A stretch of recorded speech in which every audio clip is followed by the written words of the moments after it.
They didn't see her coming. That was the point. Arlington, Virginia, February 2024. Third floor walk-up apartment where deployments mattered more than lease agreements. Commander Rhea Constantine sat at a wooden table that had seen better decades, her hands flat against worn manila folders, jaw tight with the kind of focus that came from knowing the truth and being unable to prove it. Yet, 33 years old, dark hair cropped military short, eyes the color of winter steel, sharp enough to cut through excuses and lies with equal efficiency. They called her Frost. Not because she was cold, though she could be, but because she was precise. Once Rhea Constantine locked onto a target, God himself couldn't make her miss. The folders spread before her told a story she'd seen before, lived before. 7 formal complaints, 18 months, 4 female Marines transferred to different bases.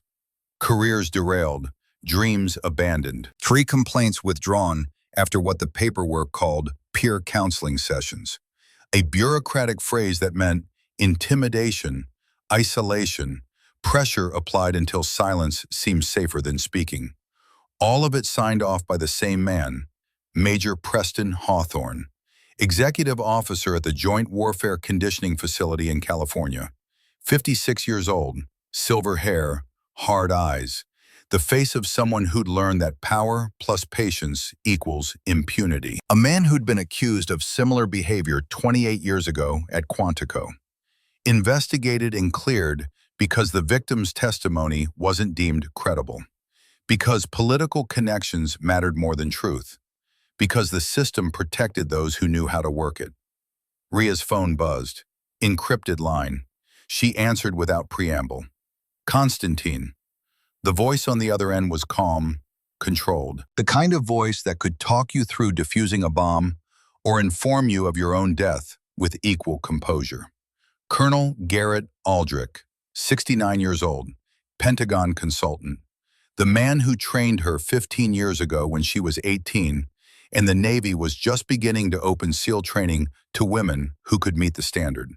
Not a lowered standard, the same standard that had been breaking men for decades. Commander, you reviewed the files I sent.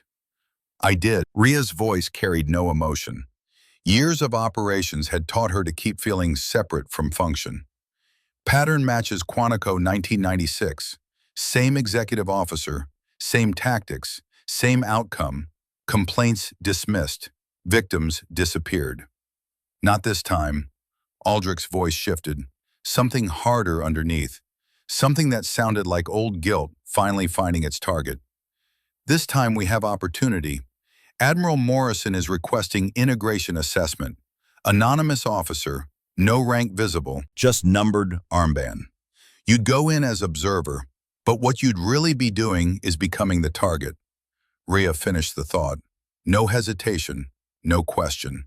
Let them hunt. Document everything. And when they commit, show them what Tier 1 looks like. Silence on the line. Then Aldrich's voice, quieter now. I wouldn't ask this if I thought there was another way. But these men, Corporal Wyatt Brennan, Lance Corporal Tate Dunham, Private First Class Silas Cade, they've learned from Hawthorne. They've learned that the system protects them, that complaints disappear, that victims eventually give up. They hunt because hunting works. Until it doesn't. Until it doesn't, Aldrich confirmed. I need you in California. Anonymous evaluation, integration officer, low profile, and when they bite, because they will, I need you to show them what a Tier 1 operator looks like. Rhea leaned back in her chair. It creaked. Everything in this apartment creaked, as if the building itself was tired of holding secrets. Rules of engagement? Observe until they cross the line. Document everything. And when they do cross it, because they will, you handle it your way. Just make sure there are enough witnesses that nobody can call it a misunderstanding. Copy that. When do I ship? 48 hours. I'll have your cover credentials ready. Anonymous integration officer. No rank visible, just numbered armband, low profile. Rhea's hand moved to the locked drawer in her desk. She hadn't opened it in 6 months, hadn't needed to, but tonight she needed the reminder of why this mattered, of why some missions couldn't be declined. "Sir," her voice shifted, softer but no less certain. "What's the real story here?" Aldrich was quiet for a long moment. When he spoke again, his voice carried weight, the weight of 28 years, the weight of failure that never quite heals. "The real story is that I failed someone once. Quantico, 1996. Lieutenant Nora Blackwell, 24 years old, exemplary service record, filed formal complaint against then-Lieutenant Preston Hawthorne. I was the investigating officer. I recommended discharge." He paused. Rhea heard him take a breath. "Command overruled me. Political connections. Hawthorne's father was Navy Admiral, 2 stars. Retired but still influential. Insufficient evidence, they said. The usual bureaucratic machinery that protects predators and destroys victims." Nora Blackwell was forced into early retirement 6 months later. Medical discharge, stress-related adaptation issues. That's what they called it. What it really was? Systematic destruction of a good officer because she told the truth and the system decided her truth didn't matter. And Hawthorne? Rhea already knew the answer. Promoted, transferred, allowed to continue operating. I tried to reach Nora 3 times over the years. She never responded. And I understand why. Because speaking up hadn't saved her. It had ended her. Rhea opened the drawer. Inside was a photograph. Naval Academy, 2009. She was 18 then, young, eager, standing in formation with her class. But if you looked closely at the photo, you could see the bruising along her left wrist. The carefully neutral expression that was really controlled fury. And in the corner, barely visible, the edge of a document stamped in red ink. Dismissed. I understand, Rhea said quietly. When do I leave? 48 hours. And Rhea, don't fail. I won't. The call ended. Rhea sat in silence for a moment. Then she picked up the photograph. Her 18-year-old self stared back. The girl who'd filed a complaint against a senior instructor. The girl who'd been told she was too sensitive for military service. The girl who'd been advised to consider a different career path. That girl had 2 choices, quit or endure. She chose endure. But she shouldn't have had to make that choice. Nobody should. The memory came unbidden, sharp as broken glass. Naval Academy, 2nd week, supply room. Senior instructor Vance cornering her between equipment racks and a wall that suddenly felt miles away from help. His hand on her arm, then her waist, then places that made her skin crawl. This is how things work, Cadet Constantine. You adapt or you leave. Your choice. His breath smelled like coffee and entitlement. She'd pulled away, twisted out of his grip. Her wrist slammed against the metal rack. Pain shot up her arm, but she didn't cry out. Wouldn't give him that. Don't touch me again. Vance had smiled. Not threatened, just smiled. Too sensitive for this, aren't you? Maybe the Navy isn't the right fit. She'd filed the complaint the next morning. Detailed, documented, with witness statements from 2 classmates who'd seen her leave the supply room shaking, bruising already forming on her wrist. 3 days later, she was called to the commandant's office, not to discuss her complaint, to discuss her fitness for service. You seem to be struggling with the rigors of academy life, Cadet Constantine. Perhaps you're too sensitive for military culture. Have you considered that this environment might not be the best fit for you? The complaint had been filed. The investigation had been open. And then quietly, it had been closed. Insufficient evidence. Conflicting statements, the instructor's word against hers, and he had 15 years of service. She had 15 days. But there had been one person who believed her. Visiting instructor, Colonel Garrett Aldrich, 43 operations across 3 decades, Grenada, 1983, when he was 28 years old, leading a team through tunnel systems that claimed half his unit. Panama, 1989 at 34, coordinating raids that toppled a dictator. Desert Storm, 1991, at 36, operating behind enemy lines for weeks without resupply. A man who'd seen enough combat to recognize a different kind of war when it presented itself. He'd pulled her aside after a training exercise. "I read your complaint, cadet. I believe you. What happened to you was wrong. The system failed you." His eyes had been steady, certain. "But here's what I'm going to teach you. You don't need the system to make you strong. You just need yourself. And I'm going to show you how to make sure you're never powerless again." He trained her separately. Extra combat drills, hand-to-hand techniques, knife work. Not because he thought she was weak, because he knew the world was full of predators. And the best defense was capability. Real capability that came from repetition and muscle memory, and the kind of training that turned reflex into weapon. "Real warriors don't hunt the weak," he told her during one session, both of them breathing hard after 30 minutes of continuous grappling. "They protect them. Remember that. And when you're strong enough, use that strength to make sure what happened to you never happens to anyone else." 15 years later, Rhea was keeping that promise. She locked the drawer, then she stood and moved to her bedroom. In the closet, behind the civilian clothes she rarely wore, was a black duffel bag. Inside it, the tools of her trade. Encrypted sat phone with satellite uplink that couldn't be traced or intercepted.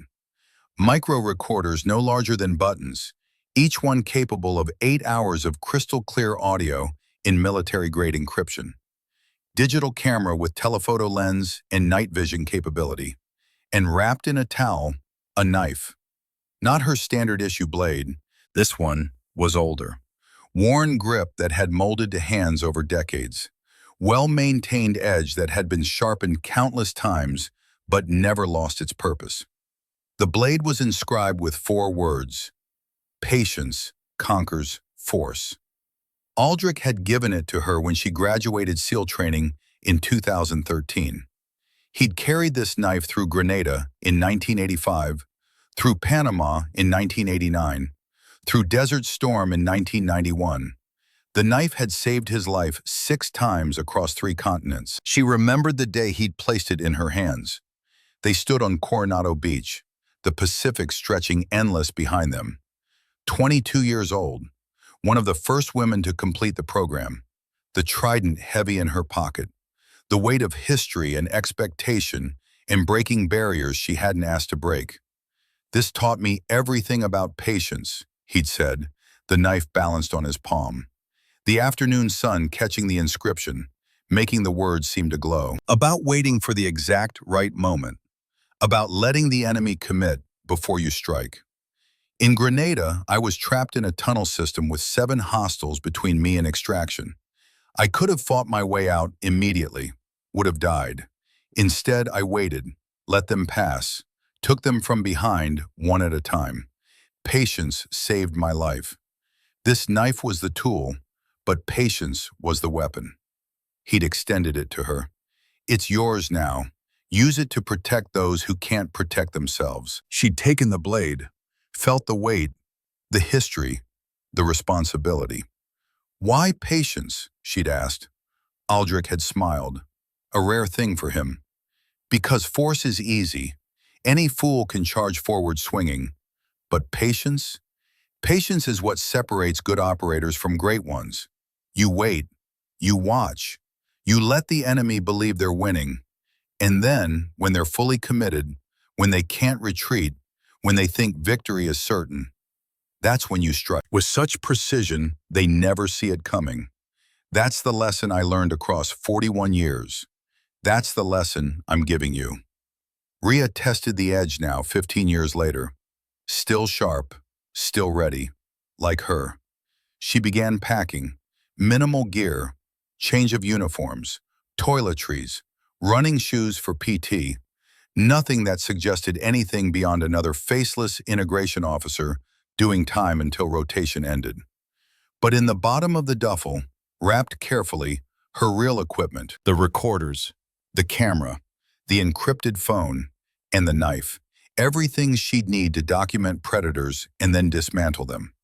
As she packed, her mind went back 6 years. Afghanistan, 2018. She was 27 then. SEAL Team 6. Hostage rescue operation in Kandahar province. Taliban compound. 7 hostiles. 2 American contractors being held in an underground cell. The compound was fortified. Hardened positions. Overlapping fields of fire. Any direct assault would have resulted in hostage execution. So Rhea had waited. 4 hours in a sniper hide. Watching, learning patterns, letting the enemy grow comfortable, letting them believe their position was secure. The desert sun beating down, temperature reaching 120 degrees, sweat running into her eyes, muscles cramping from staying motionless. But she waited. At 0300 hours, when the guards were drowsy and discipline had slipped, she'd made her move. Silent entry through a drainage culvert. Close quarters combat through narrow corridors. 5 enemies neutralized with knife work and suppressed pistol shots. No alerts raised. 2 hostages extracted within 8 minutes. 0 friendly casualties. Post-mission debrief. Aldrich had called her from the Pentagon. His first words, "Exceptional patience, Commander. You waited for the perfect moment. That's what separates good operators from great ones. You've learned the lesson well." She'd learned it from him. The Grenada Doctrine, the Panama Principle, the Desert Storm methodology. Wait until the enemy commits fully. Wait until they believe they've won. Then strike with such precision they never see it coming. That's what she'd do in California. Let the predators hunt. Let them believe they'd found easy prey. Let them commit to assault. Document every step. And then show them what a Tier 1 operator looked like when patience transformed into violence. Rhea zipped the duffel bag, checked her watch. 2200 hours, 46 hours until wheels up. She had work to do. She returned to the table, opened her laptop, pulled up the personnel files Aldrich had sent. Not the official records, the real ones, the kind that only SOCOM investigators could access. The ones that showed patterns the official files were designed to hide. Corporal Wyatt Brennan, 27 years old, 5 years in service, combat deployments to Iraq and Syria, exemplary performance reviews, commendations for leadership, recommended for promotion twice. But if you dug deeper, if you looked at the pattern of transfers, something emerged. 3 different units in 5 years. Each transfer coinciding with informal complaints from female personnel. Nothing official, nothing documented, just whispers, rumors. Women requesting reassignment without explanation. Women suddenly deciding military life wasn't for them. Women who'd been enthusiastic and capable suddenly becoming withdrawn and requesting early separation. The pattern was clear if you knew how to look. Lance Corporal Tate Dunham, 25 years old, built like a linebacker, 240 pounds of muscle, served under Brennan in 2 of those units, always transferred within 60 days of Brennan's moves. The pattern suggested coordination, partnership, pack hunting. Dunham's service record showed no complaints, but 3 female Marines had transferred out of units where he served, all within 6-month windows. All citing personal reasons that weren't really personal. One had been on track for promotion to sergeant. Another had scored highest in her class at combat training. The third had been recommended for special operations selection. All 3 left the Marines within a year of serving with Dunham. Private First Class Silas Cade, 24 years old, the youngest, the smartest, high scores on tactical assessments, recommended for advanced training. Intelligence Officer Candidate School, the kind of Marine that recruiting posters featured. But 3 female Marines had requested transfers from units where he served, all within 6-month windows, all describing hostile work environment in vague terms that suggested something worse than what they were willing to document officially. Together, they were dangerous, not because of individual capability, though they had that, but because they'd learned to coordinate, to hunt as a unit, to identify victims who couldn't fight back, to exploit a system that protected them as long as they avoided official documentation. They learned from the best. Major Preston Hawthorne. 28 years of predation, 4 bases, 16 documented victims, estimated 30+ unreported. A man who'd turned protecting predators into an art form, who'd coached them on avoiding paper trails, who'd perfected the peer counseling system that made complaints disappear. Rhea studied Hawthorne's photo.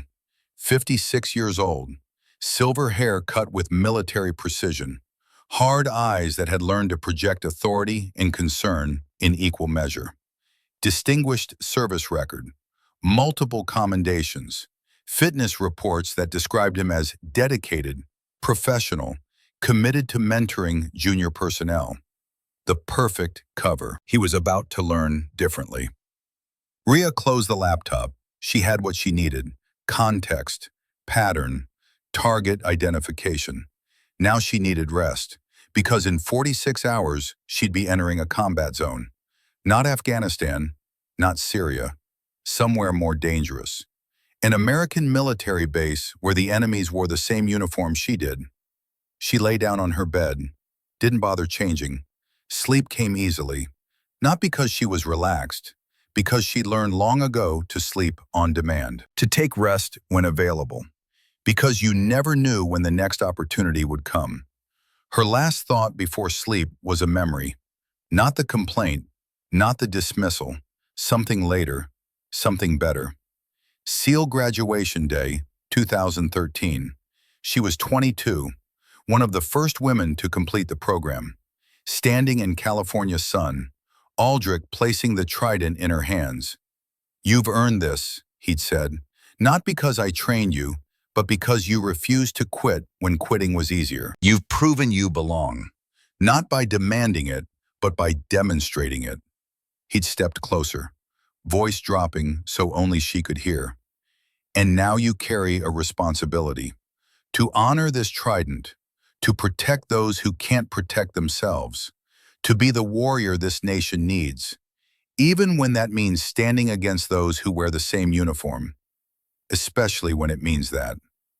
She'd understood the words then, but she understood them differently now, because the hardest fights weren't always overseas. Sometimes they happened in equipment bays and training facilities. Sometimes the enemy was institutional rot. Sometimes the most important battles were the ones nobody wanted to acknowledge existed. Tomorrow she'd begin preparing. The day after she'd fly to California. And 4 days from now, in a corridor where no cameras reached, she'd give 3 predators exactly what they'd been hunting for, just not in the way they expected. 48 hours later, California Joint Warfare Conditioning Facility, 20 miles inland from the coast. Desert heat pressing against everything like an interrogator waiting for someone to break. The base sprawled across 600 acres, training yards with obstacle courses that had broken thousands of recruits, combat simulation buildings where live fire exercises prepared Marines for urban warfare, barracks arranged in precise rows, each one identical to the next. Everything regulation, everything squared away. On the surface, it looked like discipline, order, the backbone of military excellence. But Rhea Constantine knew better, because she'd spent 15 years learning to look beneath surfaces, to read the spaces between words, to recognize the patterns that revealed truth when everyone was trying to hide it. She arrived at 0600 hours, no fanfare, no welcome committee, just a Humvee that dropped her at the admin building and drove away without comment. The driver hadn't spoken a single word during the 20-minute ride from the airfield. She wore standard fatigues, desert pattern, no rank insignia, no name tape, just a numbered armband, 1007, clipped above her left elbow. Anonymous integration officer. Another face in the crowd, exactly as planned. Inside the admin building, a staff sergeant barely looked up from his terminal as he processed her paperwork. His fingers moved across the keyboard with practiced efficiency, handed her a facility map, pointed toward the barracks. "You're assigned mixed unit training rotation. 0700 formation. Equipment bay for gear issue. Any questions? No. He looked at her then. Really looked. Taking in the buzzed hair, the scar tissue along her knuckles from years of combat training, the way she stood with weight balanced, ready to move in any direction without telegraphing intent. His expression shifted slightly. Recognition without understanding. The sense that she was something other than what she appeared. But he said nothing, just stamped her papers and waved her through. Rhea walked across the yard, morning light breaking over the eastern fence line, painting the desert in shades of amber and gold, boots striking packed earth in rhythm with 100 others. The base was waking up, coming alive with controlled chaos of training rotations. Voices barking cadence, the metallic clatter of weapons being prepped, the smell of sweat and dust and diesel exhaust mixing with the acrid scent of gun oil. She'd been in places like this 100 times. Afghanistan, Iraq, training facilities across 3 continents. But this was different, because this time she wasn't here to train, she was here to hunt. And the prey wore the same uniform she did. The barracks were standard, triple bunks, metal lockers painted institutional gray, concrete floors that had been mopped so many times the surface had developed a permanent sheen. She found her assigned rack, middle bunk, back corner, and stowed her gear. The duffel went into the locker. On top, the civilian clothes and standard toiletries. Nothing interesting, nothing worth investigating. A copy of a leadership manual, running shoes, water bottle, but at the bottom, wrapped in a towel, her real gear. The equipment that would document everything. The tools that would transform observation into evidence. 0700 formation came fast. Mixed unit. 60 Marines and sailors rotating through cross-branch training. The goal? Integration. Learning to fight alongside different service branches. Breaking down silos. Building operational cohesion. The kind of training that looked good in Pentagon briefings and congressional hearings. The reality? Friction. Competition. Men trying to prove their branch was superior. Women trying to prove they belonged at all. And instructors who sometimes forgot that integration meant cooperation, not domination. Rhea fell in with the formation, middle of the pack, not front where leaders stood, not back where stragglers hid, just another body in the crowd, unremarkable, forgettable. That's when she saw them, 3 Marines moving together, not officially paired but orbiting each other with the casual coordination of men who'd hunted as a pack before. The kind of mass that came from years in the weight room and metabolism that burned everything into muscle. He moved with deliberate heaviness, not clumsy, but like a man who knew his size was weapon enough and didn't need finesse. 240 pounds of intimidation wrapped in military bearing. Private First Class Silas Cade. 24, wiry, sharp-eyed, the calculating one. Where Brennan was direct and Dunham was physical, Cade was tactical. He hung back, observed, waited for openings. The kind of fighter who struck from angles you didn't see coming. The strategist of the group. Together, they were dangerous. Not because of individual skill, though they had that, but because they'd learned to coordinate, to hunt as a unit, to identify vulnerability and exploit it before anyone realized what was happening. And right now they were scanning the formation, looking for opportunity, eyes moving across faces with practiced efficiency, dismissing most, pausing on some, cataloging. Their eyes passed over Rhea, dismissed her, moved on. She kept her expression neutral, but inside something cold and certain settled into place. Because that dismissal told her everything she needed to know. They didn't see her as a threat. They saw her as prey. Perfect. The morning began with PT, high-intensity interval training, sprints across sand that gave way with every step, making calves burn, burpees until arms shook, rope climbs on lines that swayed in desert wind, sandbag carries that tested core strength and endurance. the kind of workout designed to break people down before building them back up. Rhea kept pace with the middle of the pack, not struggling, not excelling, just competent enough to avoid notice. She could have run faster. Her actual 3-mile time was 15 minutes, 40 seconds, with full combat load. Could have climbed higher. She could scale that rope in 6 seconds flat. Could have outperformed half the formation without breaking a sweat. But that wasn't the mission.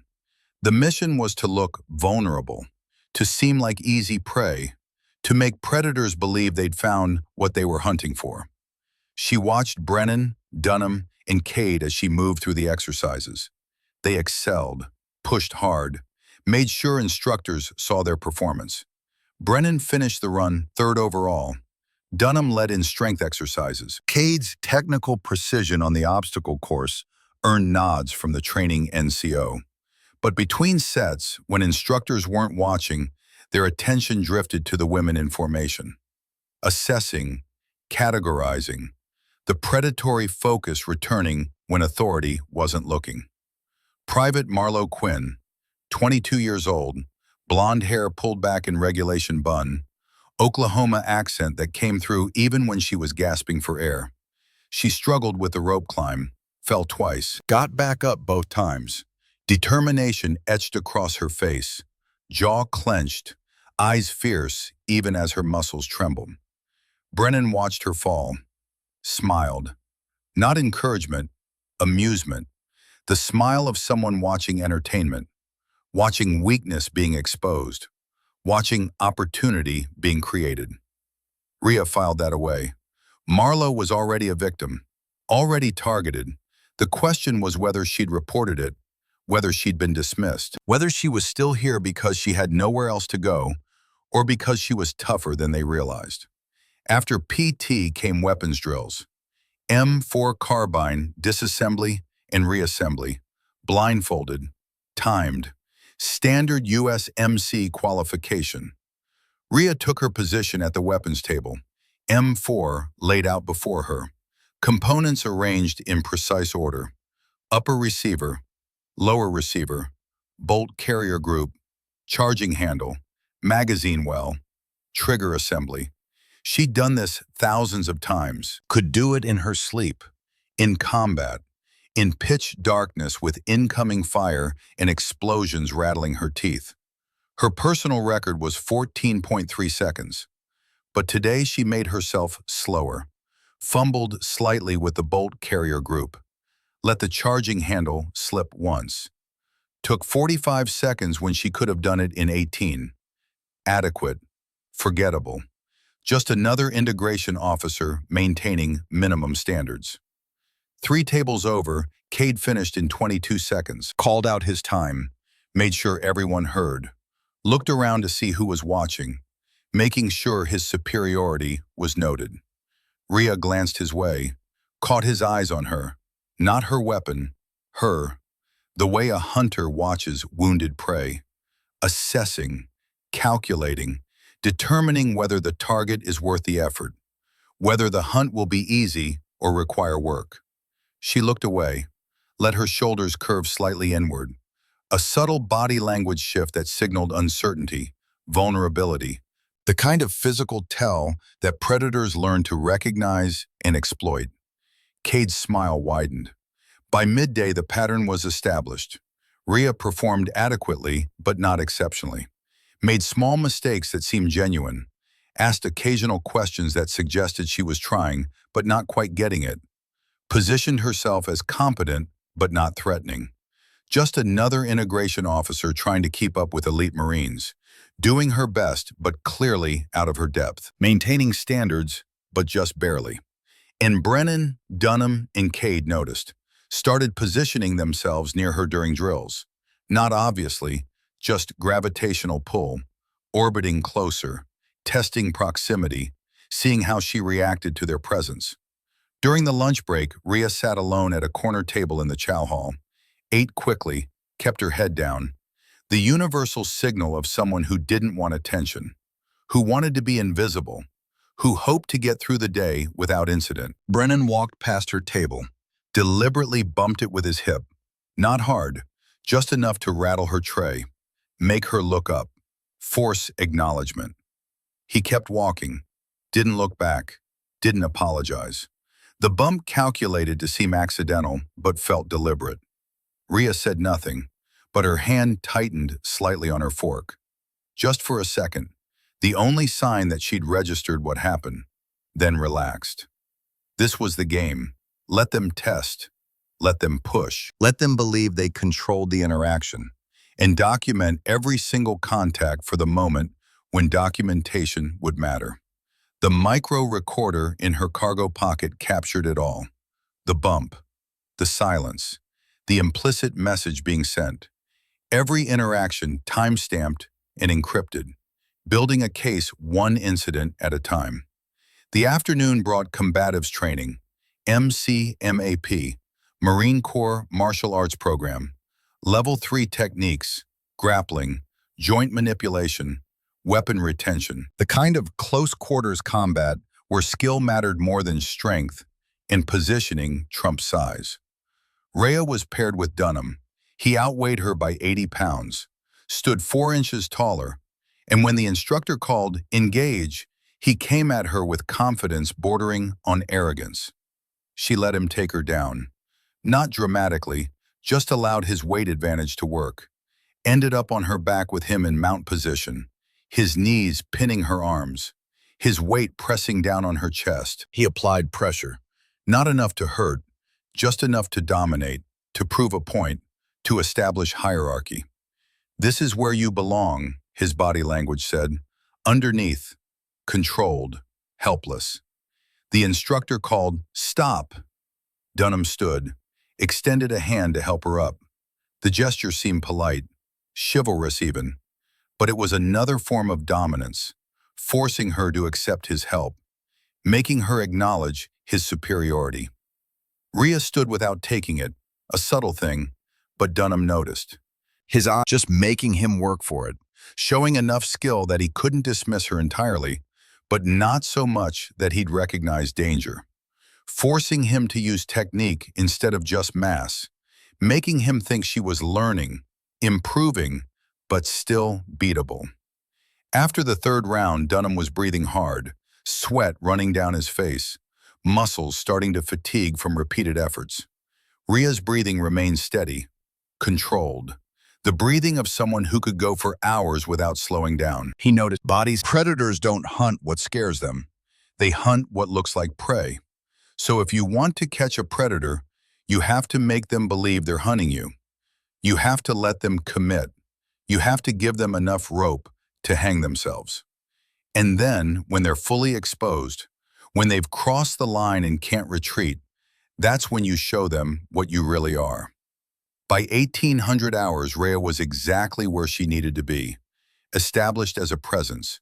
Notice cinder block walls, painted the same institutional gray as everything else. Narrow corridors, blind corners where observation was limited and opportunities for isolation abundant. The kind of place that felt wrong even before anything happened. She walked through slowly, memorizing layout, exits, sight lines, camera positions, everything she'd need to know when the moment came. Because it would come, maybe tomorrow, maybe 3 days from now, but it would come. Men like Brennan, Dunham, and Cade always escalated, always pushed boundaries until something stopped them, and so far, nothing had. That was about to change. Rhea found what she was looking for in the eastern wing, a corridor, 40 feet long, 8 feet wide, storage racks on both sides filled with training equipment, spare parts, maintenance supplies. And at the far end, 60 feet away, a single security camera. Old model, fixed position. The angle would show movement but not detail. Perfect for documentation without clear identification. She walked the corridor, counted steps, tested acoustics, identified choke points, noted that sound would echo but voices would be muffled, that someone could be halfway down the corridor before being visible from the main storage area. This was her kill zone, where predators would commit, where she'd transform from prey to operator, where 4 days of patience would collapse into seconds of controlled violence. Rhea returned to barracks as the sun set over California desert, orange and purple sky fading to black, temperature finally dropping from oppressive to merely uncomfortable. Lay in her bunk, stared at the ceiling, listened to the sounds of 60 people settling in for the night. Coughs, conversations, someone's music playing too loud until a voice told them to shut it off. Tomorrow she'd continue the operation, continue being prey, continue letting Brennan, Dunham, and Cade believe they were in control. But when they finally crossed the line, and they would, Rhea Constantine would show them something they'd never seen before. A Navy SEAL who'd spent 15 years learning exactly how to dismantle predators. The second day began with dawn breaking over California desert like a threat. Heat already pressing against the morning air by 0530, the kind of heat that made tempers short and judgment poor. Perfect conditions for men who'd learned to operate in the spaces where discipline grew slack. Rhea woke before the alarm. Old habit. Combat deployments had taught her that the difference between alive and dead was often 30 seconds of preparation. She dressed in darkness, laced her boots tight, checked the micro recorder hidden in her left cargo pocket. The device was no larger than a button, military-grade encryption, 8 hours of battery life. She'd activated it yesterday during first contact with Dunham. Now it would run continuously until the mission ended, because everything mattered. Every word, every touch, every boundary crossed. When this was over, when MPS hauled these men away and lawyers started building cases, there couldn't be any ambiguity. No he said, she said. No room for institutional machinery to grind truth into acceptable fiction. The formation assembled at 0530, earlier than standard. A surprise PT test, the kind of evaluation designed to catch people unprepared, to see who maintains standards even when caught off guard. Rhea fell in with the others, noted immediately that Brennan, Dunham, and Cade had positioned themselves in the row directly behind her, close enough that she could feel their presence, close enough that every movement they made registered in her peripheral awareness. Not accidental positioning, deliberate, claiming territory. The test began. 3-mile run, full combat load, 45 pounds of gear, Molly vest with ceramic plates, M4 replica, ammunition pouches filled with weight, water. The kind of run that separated committed from casual, that revealed who maintained their conditioning and who'd let it slip. Rhea kept pace with the middle of the pack, not leading, not struggling, just maintaining. Her breathing steady, her stride economical. Conserving energy the way Aldrich had taught her during their first desert training exercise back in 2013. Heat is a weapon, he'd said, standing in 110-degree Arizona sun without breaking a sweat, his face showing no discomfort despite the brutal conditions. Use it against opponents who haven't learned to respect it. Let them burn themselves out while you stay controlled. Then strike when they're depleted. The desert has killed more enemies than bullets ever will. Behind her, she heard Dunham's heavy breathing. Not struggling, but working harder than necessary. Pushing to maintain position near her, rather than running his own race. She could hear his footfalls hitting harder than they should. Inefficient. Wasting energy. Tactical error. Letting target selection override operational efficiency. They were committed now, fully engaged, which meant the timeline was accelerating. The run ended. Rhea finished in the middle third. Adequate. Unmemorable. She took water. Rehydrated properly. Controlled her breathing even though her body wanted more oxygen. Made sure she looked tired but not exhausted. Capable but not exceptional. Watched as Brennan approached Private Marlowe Quinn, who'd finished near the back of the pack. Marlowe was bent over, hands on knees, gasping, her face red, sweat soaking through her uniform. Struggling today, Private? Brennan's voice carried false concern, the kind of question designed to humiliate while sounding helpful. Loud enough that others would hear, making a public display. Marlowe's face flushed deeper. No, Corporal, just not maintaining standards. Brennan stepped closer, invaded her space, loomed over her. That's a problem. Standards keep people alive. When you can't maintain them, you put everyone at risk. Your weakness becomes everyone's burden. Marlowe said nothing, but her hands clenched at her sides, knuckles white, jaw tight. Rhea saw something in her eyes that confirmed what Aldrich's files had suggested. This wasn't the first time Brennan had targeted her. This was a pattern, established, ongoing, something that had been happening for weeks or months.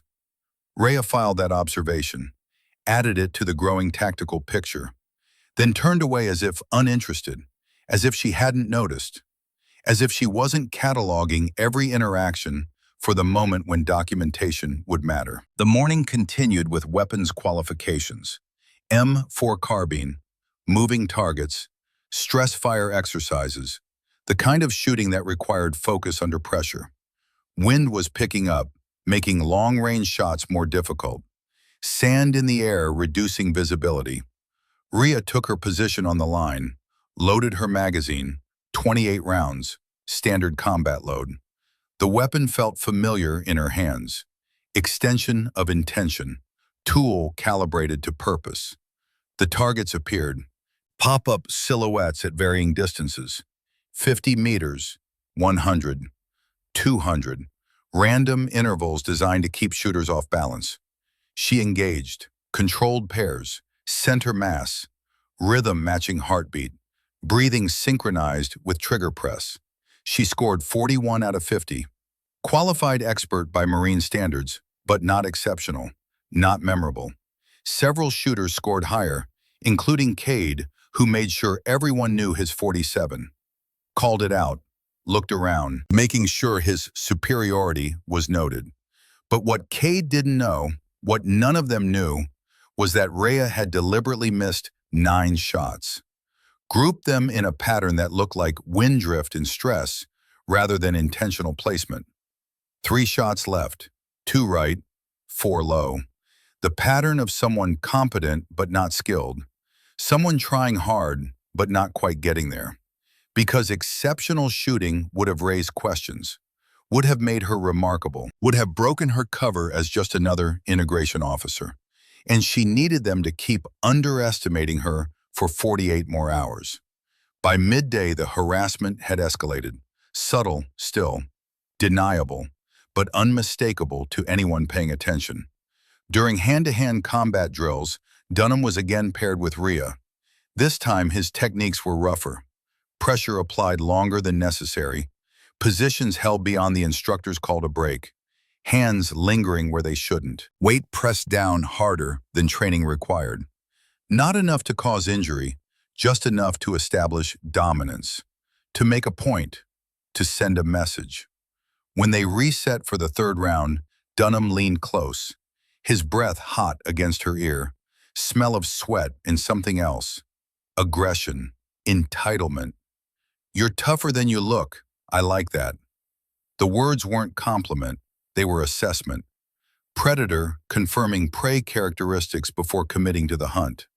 Testing, response. Seeing if she'd pull away, protest, or accept. Rhea said nothing, just reset her stance, let the drill continue. But she cataloged the comment, time-stamped it, added it to the pattern of escalation that would matter when she needed to justify what came next. Lunch came and went. Rhea ate alone again. Marlowe sat at the same table but didn't speak, just ate quickly, eyes down. The body language of someone trying to be invisible. Brennan walked past their table again. This time he didn't just bump it, he stopped, looked down at Rhea's meal, stood there long enough to make it awkward, to force acknowledgement. That all you're eating? False concern again. The caring superior worried about a subordinate's welfare. But the tone carried something else.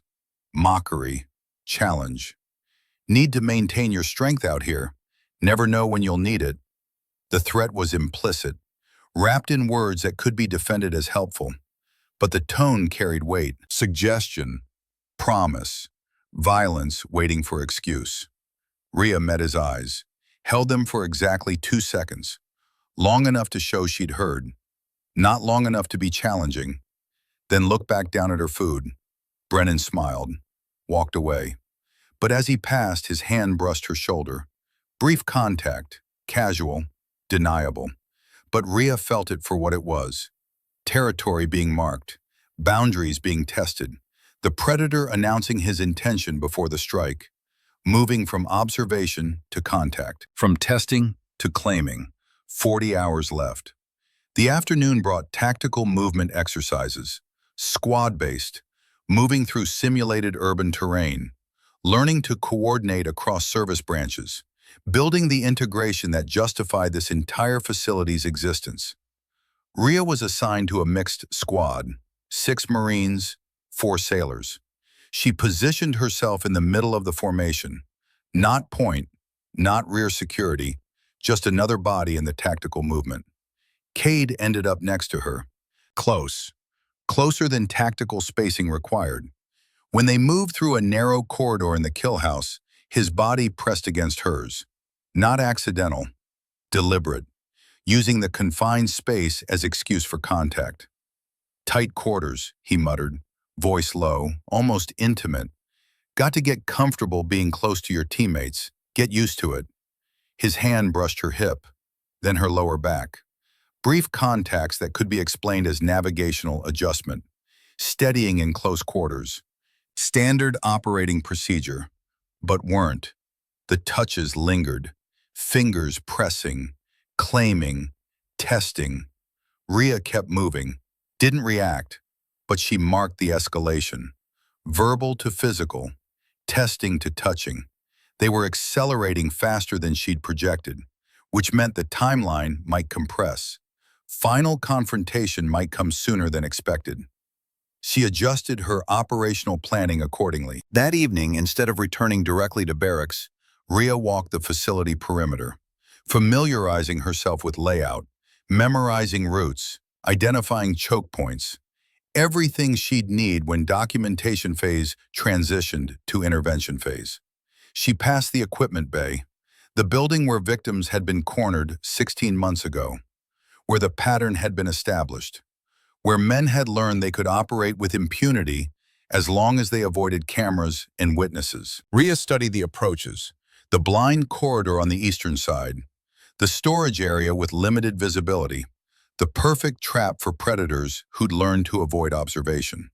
Tomorrow or the next day, she'd engineer a situation, create opportunity, make herself available in exactly the wrong place at exactly the wrong time. And when they took that opportunity, when they crossed from harassment to assault, she'd document it, then dismantle it, then ensure it never happened again. But tonight she was still prey, still vulnerable, still letting them believe they controlled this hunt. She returned to barracks, lay in her bunk, but sleep didn't come immediately because her mind was running through scenarios, calculating probabilities, wargaming responses. 3 opponents, coordinated, operating on their ground with institutional protection and established patterns. Under normal circumstances, that would be overwhelming odds. But these weren't normal circumstances because they didn't know they were fighting. They thought they were hunting, thought their target was isolated and vulnerable and powerless. They were wrong on all 3 counts. Rhea finally slept, deep, dreamless, the sleep of someone who knew exactly what was coming and had prepared for every variation. Day 3 dawned hotter, 95 degrees by 0700, the kind of heat that made everything harder, that eroded patience and judgment. That created the conditions where men who'd been circling finally decided to strike. Morning PT was brutal. High-intensity circuits, burpees until muscles screamed, mountain climbers until core collapsed, rope climbs with arms that trembled, sandbag carries that tested every fiber, the kind of workout designed to break people down.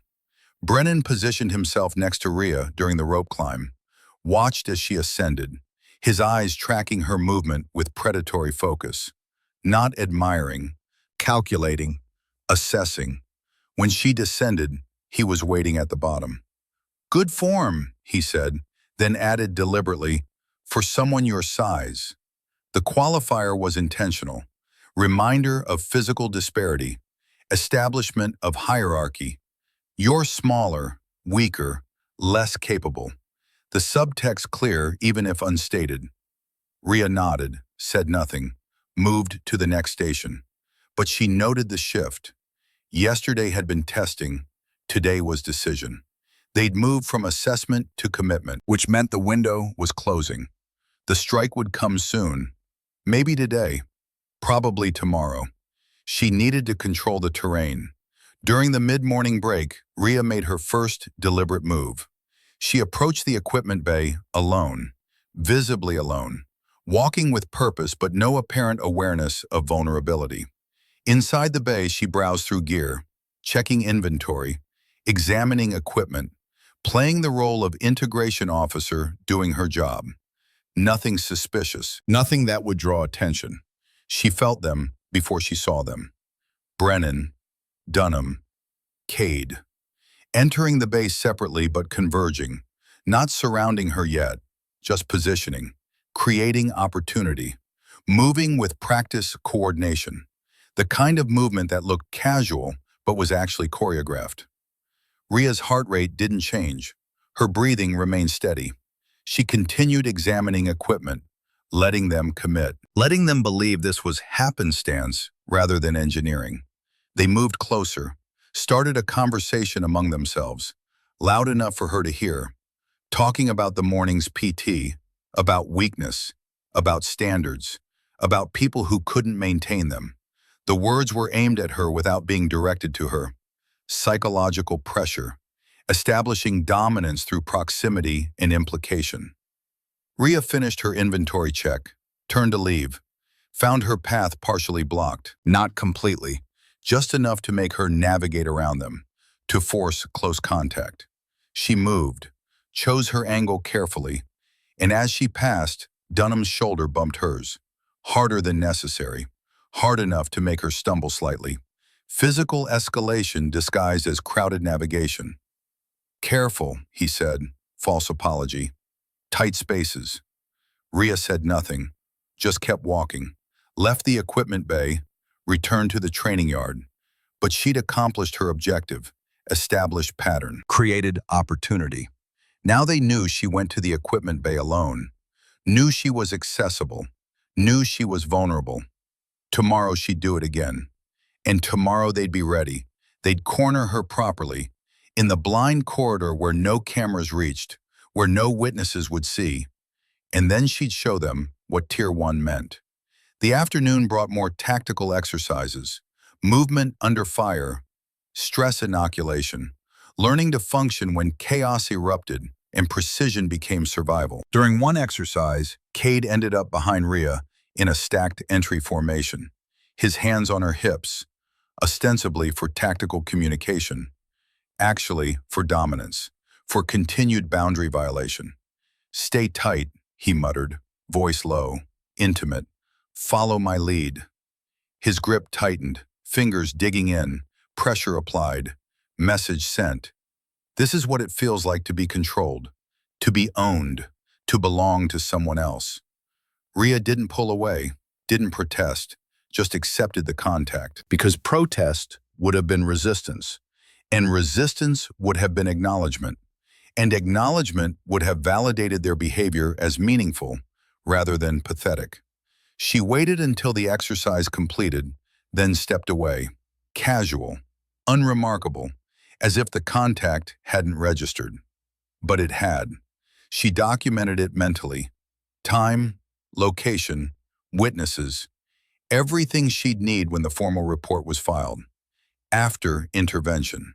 After they were on the ground wondering what the hell just happened. That evening, Rhea made contact with Aldrich. Encrypted sat phone. Short conversation. Update only. "Timeline accelerating," she said, standing outside barracks in darkness. Voice barely above whisper. "Estimate 24 to 36 hours before they commit fully." Aldrich's voice carried weight. Concern without doubt. Trust earned over 15 years. Are you positioned? Equipment bay, Eastern Corridor. Tomorrow. They've crossed every line except the final one. Tomorrow they will. And when they do, I'll document it. Then end it. Copy. I'll brief Admiral Morrison. He'll have MPS stage but not visible. You'll have response within 60 seconds. I won't need 60. I'll need 15. 60 is for cleanup. She heard Aldrich smile through the encrypted line, that rare sound that meant pride mixed with concern. That's my student. But Rhea, remember what I taught you about Grenada. The mission isn't just stopping them. It's stopping them in a way that can't be questioned, in a way that makes the system work instead of protecting them. I remember. The call ended. Rhea secured the phone, lay back in her bunk, ran through the scenarios one more time. 3 opponents. Coordinated but not trained in actual combat. Confident but not competent. Predators but not warriors. Again tomorrow, the kind of precision that only came from being fully rested and absolutely certain. And Rhea was certain. Had been certain since Aldrich first briefed her. Had been certain since she read the files. Had been certain since she felt Dunham's hands on her hips, and Cade's breath on her neck, and Brennan's eyes tracking her like wounded game. Certain that predators, when properly confronted, weren't actually dangerous. They were just cowards who'd learned to operate in the absence of accountability. Tomorrow, accountability arrived. Wearing fatigues and numbered armband 1007 and 15 years of SEAL training and 41 years of institutional wisdom passed down from a man who understood that real warriors protected rather than prayed. Tomorrow the knife would cut her shirt, and then the knife would hit the floor. And then earlier than necessary, but she needed time. Time to center herself, to run through scenarios one final time, to ensure every variable was accounted for and every response was calibrated. She dressed slowly, standard fatigues, boots laced tight with double knots, hair secured with extra pins, everything regulation, everything squared away. Because when this was over, when MPS arrived and reports were filed and admirals asked questions, there couldn't be any detail that suggested anything except professional conduct right up until the moment self-defense became necessary. Under her pillow, a small envelope. She'd found it slipped under her door during the night. Plain paper, no return address. Inside, a USB drive and a handwritten note. The note was brief, written in neat block letters. The file complaint filed. Hawthorne's intervention. Peer counseling that became pressure. Withdrawal or transfer. Careers derailed or ended. And in one folder, recordings from peer counseling sessions. Hawthorne's voice, calm and reasonable. Listen carefully. Peer counseling is your shield. She files formal complaint. I route through review process. That means I sit on it 30 days. Then I call you both in. You apologize. She withdraws. Paperwork disappears. Trust the system. I've done everything close enough that his shoulder touched hers. You going to the equipment bay later? The question was casual. Too casual. Rehearsed. Probably, Rhea said, neutral, unremarkable. Need to check some inventory. We'll be there around 1400, doing some gear maintenance. Not an offer, an announcement. Territory being claimed, time being set.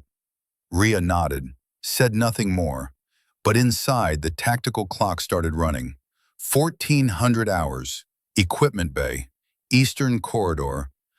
Let them think this was opportunity rather than trap. She moved through the main storage area, past rows of gear, combat packs, helmets, body armor, the implements of military function arranged in precise order. She moved toward the Eastern Corridor, the narrow passage between equipment racks where visibility was limited and cameras couldn't reach. The blind spot, the killing floor, the place where victims had been cornered and broken and eventually driven out of service. Not today. Today, they were escalating faster than previous days. Confidence building, certainty settling. They'd decided this was the moment. This was where they'd push beyond harassment into assault, where they'd teach her that silence meant submission, and isolation meant vulnerability, and female meant target. They were about to learn differently. "I'm fine," Rhea said, still neutral, still calm, almost done. "Don't think you are," Cade said. He'd moved behind her, close, too close. She could feel his breath on the back of her neck. "Think you need some correction, form adjustment. You've been doing some things wrong out there." His hand reached for her shoulder. Not gentle, claiming ownership, fingers pressing into muscle. Rhea stepped away. Smooth motion, not panicked, just creating distance. "I don't need adjustment." "Yeah, you do." Brennan moved closer, the triangle tightening. "See, we've been watching you. 4 days. You're sloppy, weak, and that's dangerous. Puts everyone at risk when you can't maintain standards." "My standards are fine." "No," Dunham said, moving into her space. "They're not, and we're going to show you why." His hands shot out, grabbed her uniform shirt at the collar. Not violent yet, but possessive, controlling. The physical line crossed. "Let go," Rhea said. Her voice remained calm, but something had shifted in her tone. Warning delivered, final chance given. Dunham smiled. "Or what?" Cade produced a training knife, rubberized blade, non-lethal. But the message was clear. This was demonstration, humiliation. The same pattern that had worked on Avery Sinclair and Marlo Quinn and 3 other women before them. "Here's what's going to happen," Brennan said. His voice carried absolute certainty, the confidence of a predator who'd never been stopped. "We're going to teach you about standards, about what happens when you don't meet them, about knowing your place." Cade stepped closer, the knife in his hand, not threatening with it yet, just holding it, showing it. Psychological pressure before physical assault. "Your shirt's too tight," Cade said, voice low, almost intimate. "Doesn't meet regulation. Let's fix that." The knife moved, slow, deliberate, pressed against the fabric of her uniform shirt at the collarbone. Not cutting yet, just touching, just demonstrating control, making her feel the blade, making her understand what was about to happen. "Step back," Rhea said, still calm, still controlled. "Final warning." "Or what?" Brennan asked, mocking, enjoying this. "You going to report us? Good luck with that. We know how this works. No witnesses, no cameras, just your word against ours. And we're good Marines. You're just another integration officer who couldn't handle the pressure." The knife bit, fabric parted, a clean slice from collarbone downward. Not deep, not wounding, just cutting, exposing, humiliating. They were smiling, all 3, confident, certain predators who'd learned that isolation plus intimidation plus institutional protection equaled immunity. They'd learned wrong. The knife moved for a second cut. Cade's hand steady, his face showing satisfaction, the pleasure of dominance, of power without consequence. That's when Rhea moved, and everything changed. 4.7 seconds. That's all it took. Cade's knife hit the concrete before he understood what happened. Then he followed it. Nerve strike to the radial nerve in his wrist. Precise, targeted. The kind of strike that temporarily paralyzed the hand. The knife clattered to the floor. Palm strike to his mandibular angle. Disrupted his vestibular system, made the world spin. His legs gave out. Hip throw using his own momentum. Koshi Guruma variation. He hit the floor hard, gasping. Dunham charged next. 240 pounds of muscle. Rhea redirected his momentum. Shoulder throw, seoi nage, his mass working against him. Modified rear control. Arm around his neck. Elbow hyperextension on his right arm. 135-degree joint angle. Ligament stress audible. The pop echoed through the corridor. His scream followed. Brennan went for the knife. Smart. Too late. Rhea's boot pinned his hand. Metacarpal pressure. 180 pounds focused on small bones. Sweep. Mount. Control established. Kate attempted recovery, tried to stand. Rhea's roundhouse to his solar plexus. Celiac plexus strike. He curled. Breath gone. 4.7 seconds. 3 predators neutralized. Rhea stood. Smooth motion. No hesitation. Breathing steady. Pulse 72. Combat calm. Torn uniform held together with left hand. Right hand relaxed. Ready. Done? She asked, voice like winter. Brennan's eyes showed comprehension, finally understanding what they tried to hunt. Yeah, he gasped, pain and realization mixing. We're done. Good. Rhea stood. Smooth motion. Stepped back, created distance, let them breathe, but didn't let them recover. That's when footsteps echoed. Multiple sets, moving fast, organized. MPs responding to alert. Gunnery Sergeant Davis led the way, 2 corporals behind him. Admiral Morrison, 30 seconds behind them. They rounded the corner, saw 3 Marines on the ground, 1 gasping, 1 cradling his shoulder, face white with pain, 1 staring at the ceiling like he'd seen God and learned God didn't like him. And 1 woman standing in the middle, torn shirt held together with 1 hand, breathing steady, expression neutral, zero panic. Davis's hand moved toward his sidearm, reflex, then stopped. Because something in the scene didn't match expectations. The woman wasn't panicked, wasn't scared, wasn't victim. She was calm, collected, standing like someone who just completed a training exercise rather than survived assault. Ma'am, Davis said, then stopped, unsure how to proceed. Rhea reached into her cargo pocket, produced the black ID wallet, extended it without word. Let the credential speak. Davis opened it. His face went through 3 expressions in 2 seconds. Confusion, recognition, something approaching awe. Commander Rhea Constantine, he read aloud, voice carrying through the corridor. Naval Special Warfare Command, SEAL Team 6. Tier 1 clearance. SOCOM Investigative Authority. The corridor went silent. Even Dunham's gasping stopped. Because those words, Tier 1, SOCOM, SEAL, they carried weight. They meant something. They meant the woman they'd cornered wasn't prey. She was predator. Had always been predator. Had just been patient enough to let them commit before demonstrating exactly what she was. Admiral Morrison arrived, took in the scene, his face hardened. Sergeant, secure these 3. Medical isolation. No communication. I want statements from everyone in this facility who had contact with them over the past 4 days. Yes, sir. Morrison turned to Rhea. His voice carried respect now. Recognition. Commander Constantine, are you injured? No, sir. Do you require medical attention?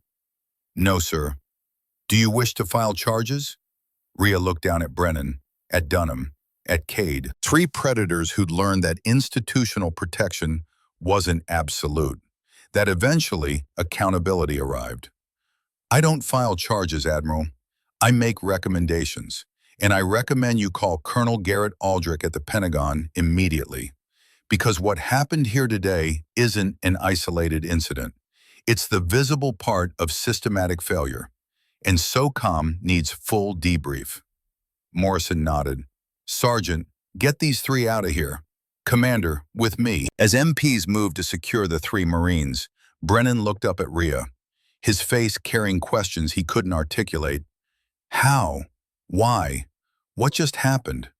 Rhea met his eyes, held them.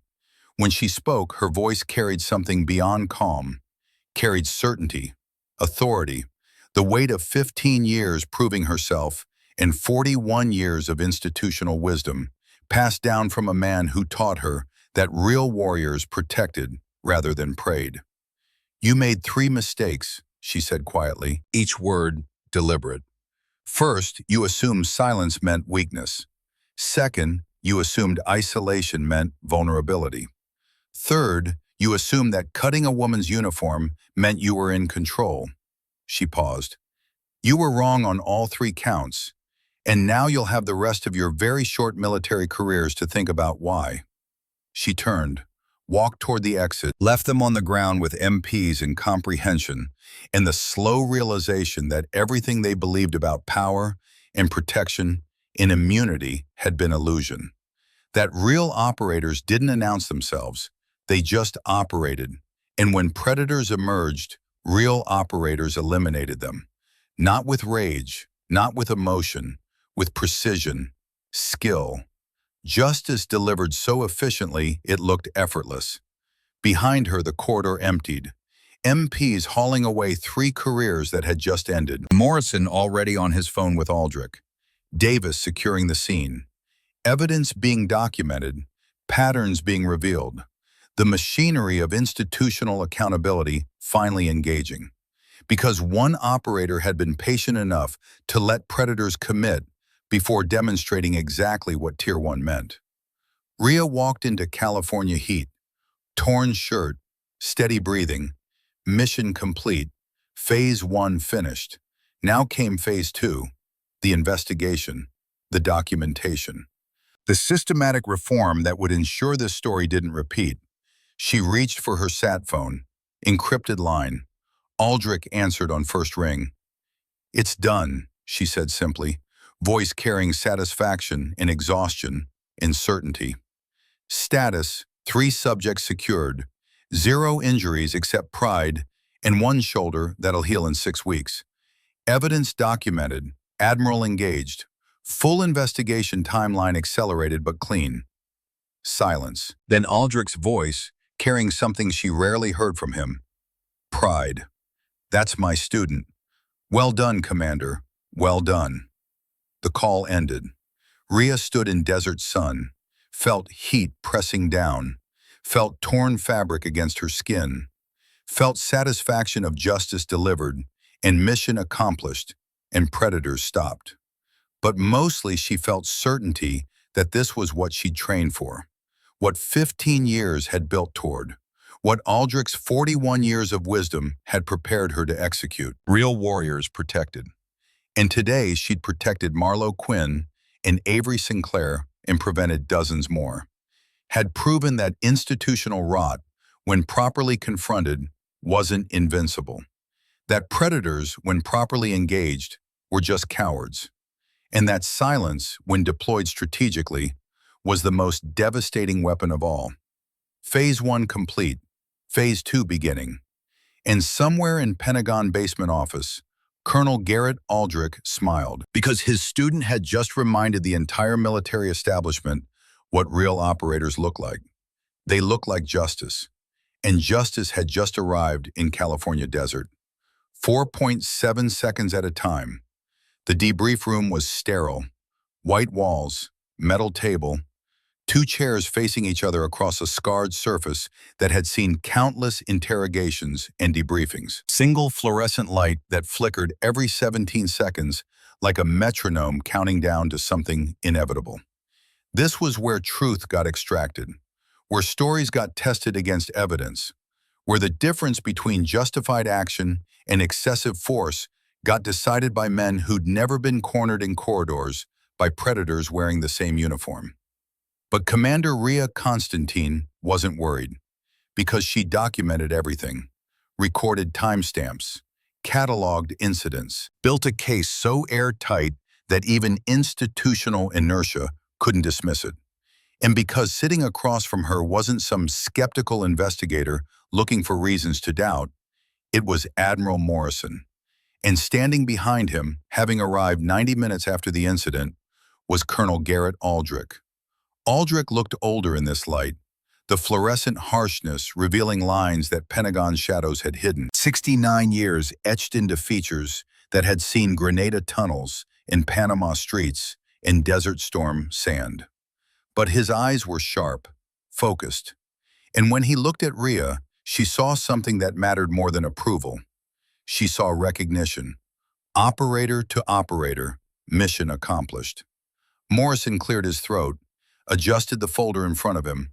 His voice carried weight, command authority, but also something else, embarrassment, because this had happened on his base, under his watch, and he'd missed it until SOCOM sent someone to expose it.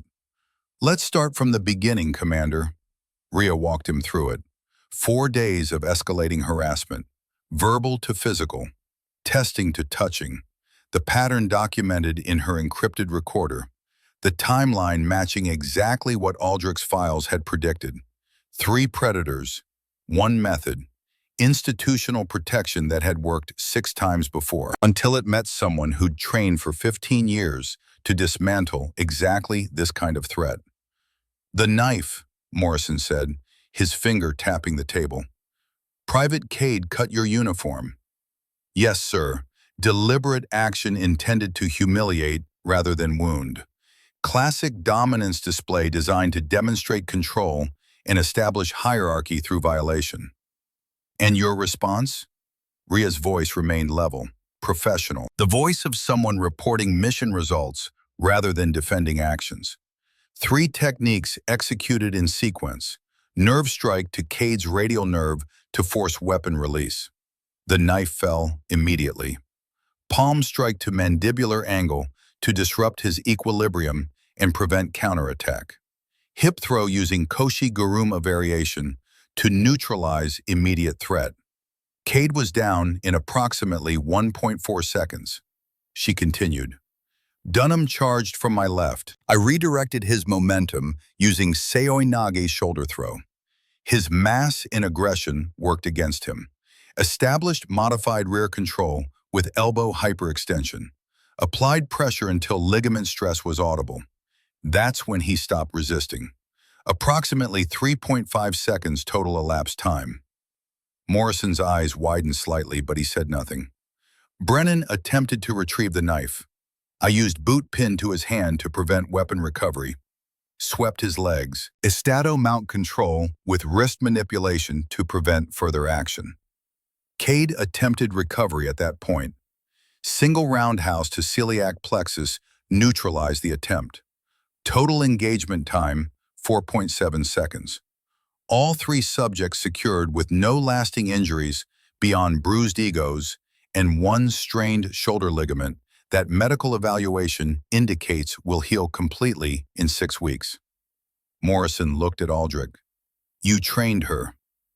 "I taught her mechanics," Aldrich said, his voice quiet but certain. "She developed the precision herself. That's what 15 years of SEAL operations does. Turns training into instinct. Transforms technique into art. I gave her the foundation. She built everything else." Morrison leaned back. The chair creaked. He studied Rhea for a long moment, the kind of assessment that came from 30 years of command, trying to read intent, trying to determine if this was justice or something else.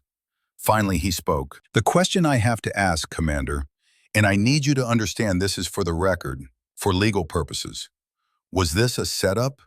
Did you engineer this situation?" Rhea met his eyes, didn't blink, didn't hesitate. "I positioned myself as available target in location where previous assaults had occurred based on analysis of complaint patterns. I documented harassment over 4 days using encrypted audio recording. I allowed them to commit to assault before intervening. If that's engineering, sir, then yes. I engineered a situation where predators revealed themselves, and I could stop them with sufficient evidence that their pattern cannot be denied or dismissed." She paused. "Let that sink in. But I didn't induce the behavior. I didn't suggest the assault. I didn't encourage or provoke any action. I simply provided opportunity for men who'd already demonstrated predatory behavior across multiple units and multiple victims to commit assault on someone they believed was vulnerable. The fact that I wasn't actually vulnerable doesn't make their intent less criminal. It makes their judgment worse. Some would call that entrapment. Some would be wrong, sir. Entrapment is inducing someone to commit a crime they wouldn't otherwise commit. I didn't induce anything. These men have established patterns. Brennan has 3-unit transfers coinciding with informal complaints. Dunham has similar pattern. Cade has 3 documented incidents of female Marines requesting transfers. I simply provided opportunity for them to do what they'd already been doing. The only difference is this time there's evidence they can't dismiss. Aldrich spoke from his position near the wall. Admiral, Commander Constantine didn't create this problem. She exposed it. The question isn't whether her methods were aggressive. The question is why SOCOM had to send a Tier 1 operator to identify a pattern your own command structure should have caught 16 months ago when the first complaint was filed and dismissed. Morrison's jaw tightened, but he nodded, because he knew Aldrich was right. Point taken, Colonel. He turned back to Rhea. What do you need from me, Commander? Rhea produced the USB drive, the one that had been slipped under her door, the one containing 28 years of evidence. She placed it on the table between them. This arrived anonymously yesterday morning from Sergeant Avery Sinclair, former staff sergeant, medical discharge 16 months ago. She kept everything, 28 years of evidence, audio recordings of Major Hawthorne coaching predators, photos of injuries documented over time, statements from victims, names of victims across 4 bases who never filed formal complaints but documented their experiences privately. She plugged the drive into Morrison's laptop, navigated to one of the audio files, pulled up one labeled instruction _ protocol _ 2022. Hawthorne's voice filled the room, calm, reasonable, the voice of someone who'd perfected a system over nearly 3 decades. Listen carefully. Peer counseling is your shield. She files formal complaint. I route through review process. That means I sit on it 30 days minimum. During that time, the complaint sits in limbo. No investigation, no action, just waiting. Then I call you both in for peer counseling session. Standard procedure. You apologize for the misunderstanding. She's given option to withdraw complaint to preserve unit cohesion. If she refuses, I extend review another 30 days. Drag it out, make it painful. Eventually, she either withdraws or transfers. Either way, paperwork disappears. Trust the system. I've been doing this for 28 years. It works. The recording ended. Morrison's face had gone pale. Actually pale. The color draining as comprehension settled in like poison. 28 years, he said. Not a question. A statement of horror, of institutional failure, of complicity through inaction. Quantico, 1996 to present, Rhea confirmed, her voice steady, each word landing like hammer blow. 4 bases, 16 documented victims who filed formal complaints, estimated 30+ additional victims who never reported because they saw what happened to those who did. Major Hawthorne has been systematically protecting predators, teaching them how to avoid accountability, using peer counseling as weapon instead of resolution. He's turned an institutional safeguard designed to protect victims into an institutional weapon that silences them. Aldrich's voice was quiet, controlled, but underneath something that sounded like old anger finally finding outlet, old guilt finally finding absolution. I investigated Hawthorne in 1996. Lieutenant Nora Blackwell filed formal complaint against then-Lieutenant Hawthorne, 24 years old, exemplary service record, multiple commendations, on track for promotion to captain.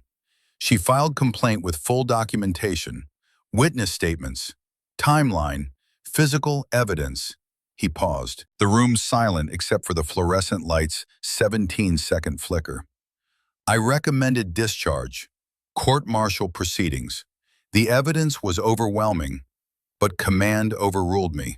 Political connections. Hawthorne's father was Navy Admiral, 2-star, retired but still influential, still had connections that mattered more than truth. Insufficient evidence, they said. The victim's testimony wasn't deemed credible enough to overcome the word of a decorated officer from a distinguished military family.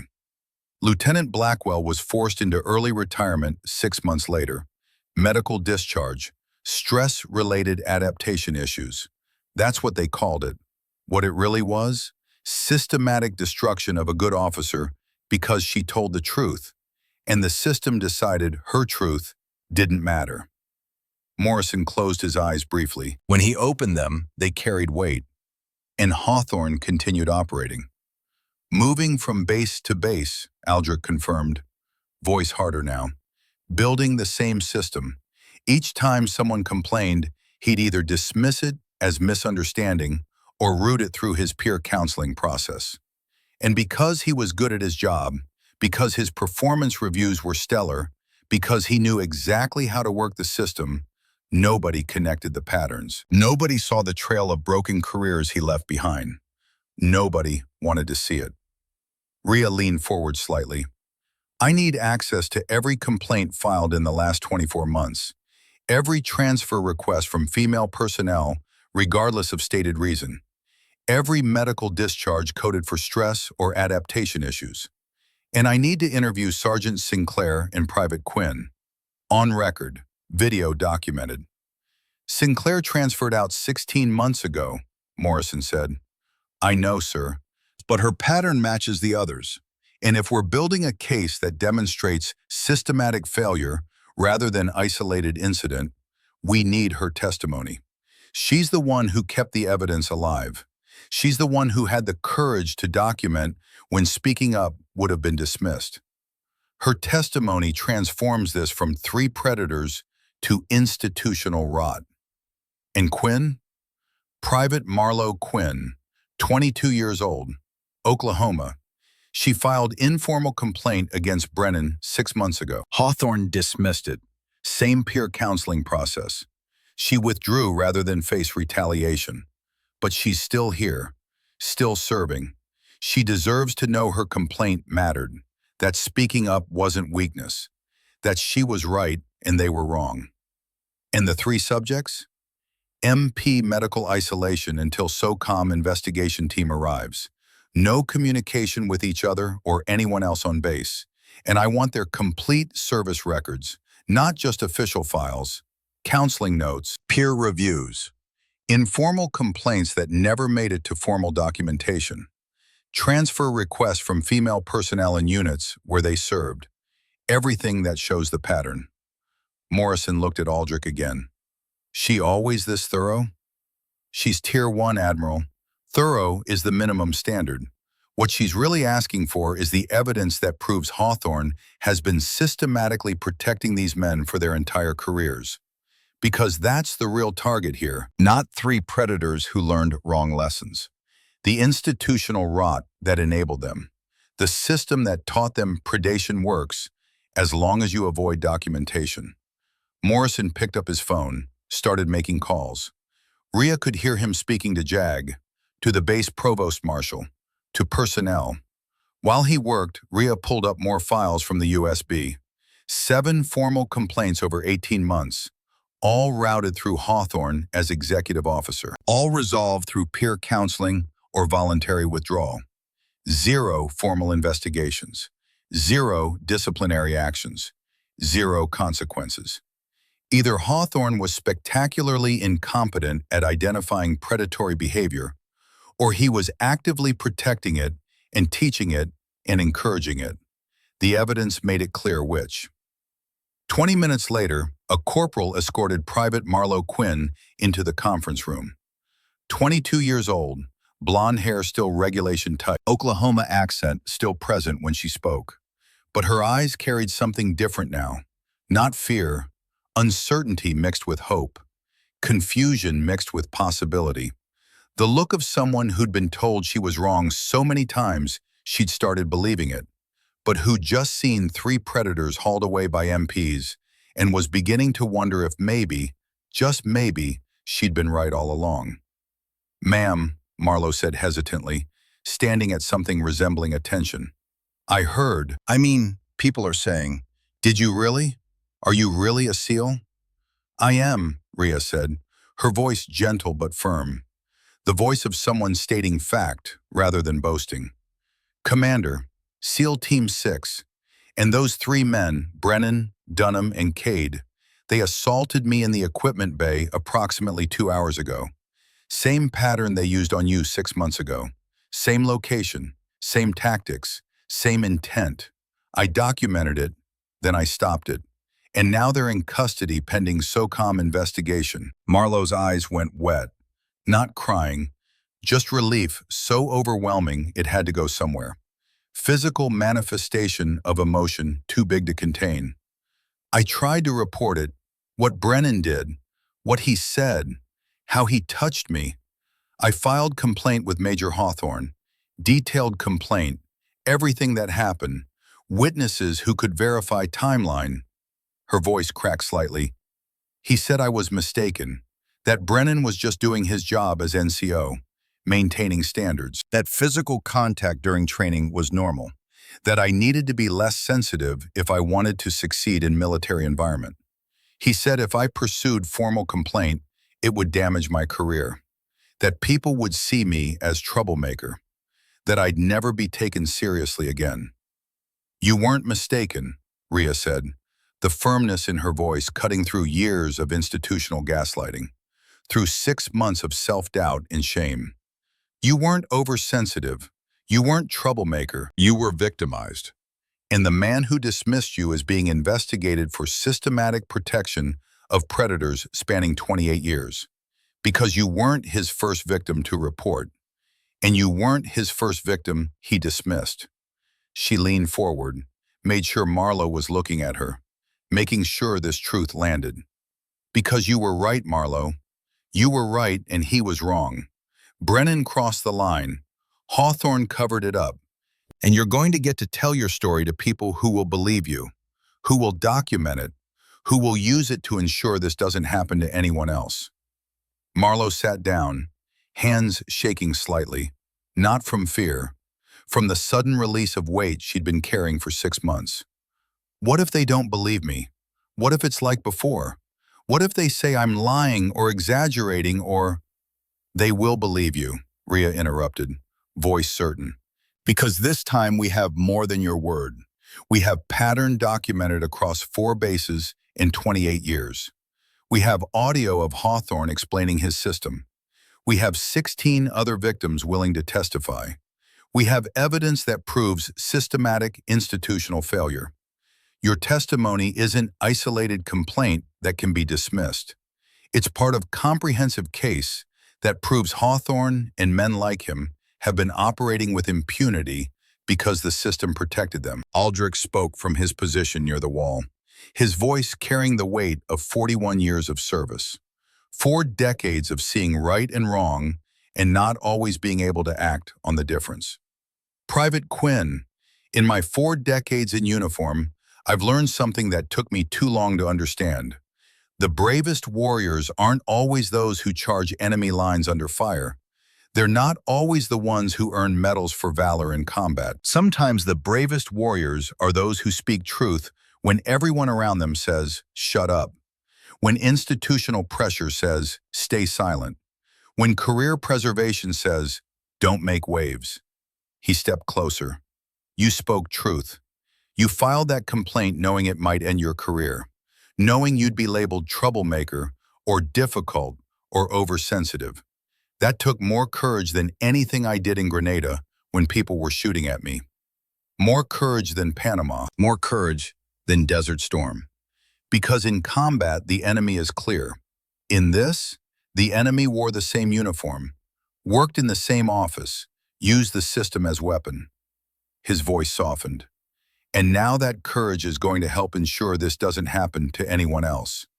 Your testimony will be part of the case that dismantles Hawthorne's system, that reforms how complaints are handled, that ensures next victim gets believed instead of dismissed. You speaking up 6 months ago, even though Hawthorne dismissed it, that act of courage is now part of ending 28 years of institutional failure. Marlowe wiped her eyes, nodded, sat up straighter. I want to testify, whatever you need, written statement, video testimony, court testimony, whatever helps.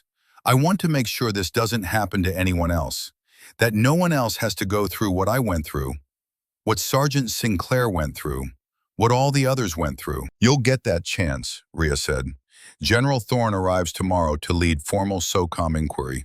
She'll take your statement, and when this goes to court-martial, you'll testify, and your testimony will matter. When Marlowe left, escorted by the same corporal, Rhea set up the video call with Avery Sinclair. The connection took a moment to establish. Encrypted line, secure video, routed through multiple servers to ensure privacy. Then a woman's face appeared on screen, 28 years old, red hair pulled back in loose ponytail, green eyes that had seen too much too young.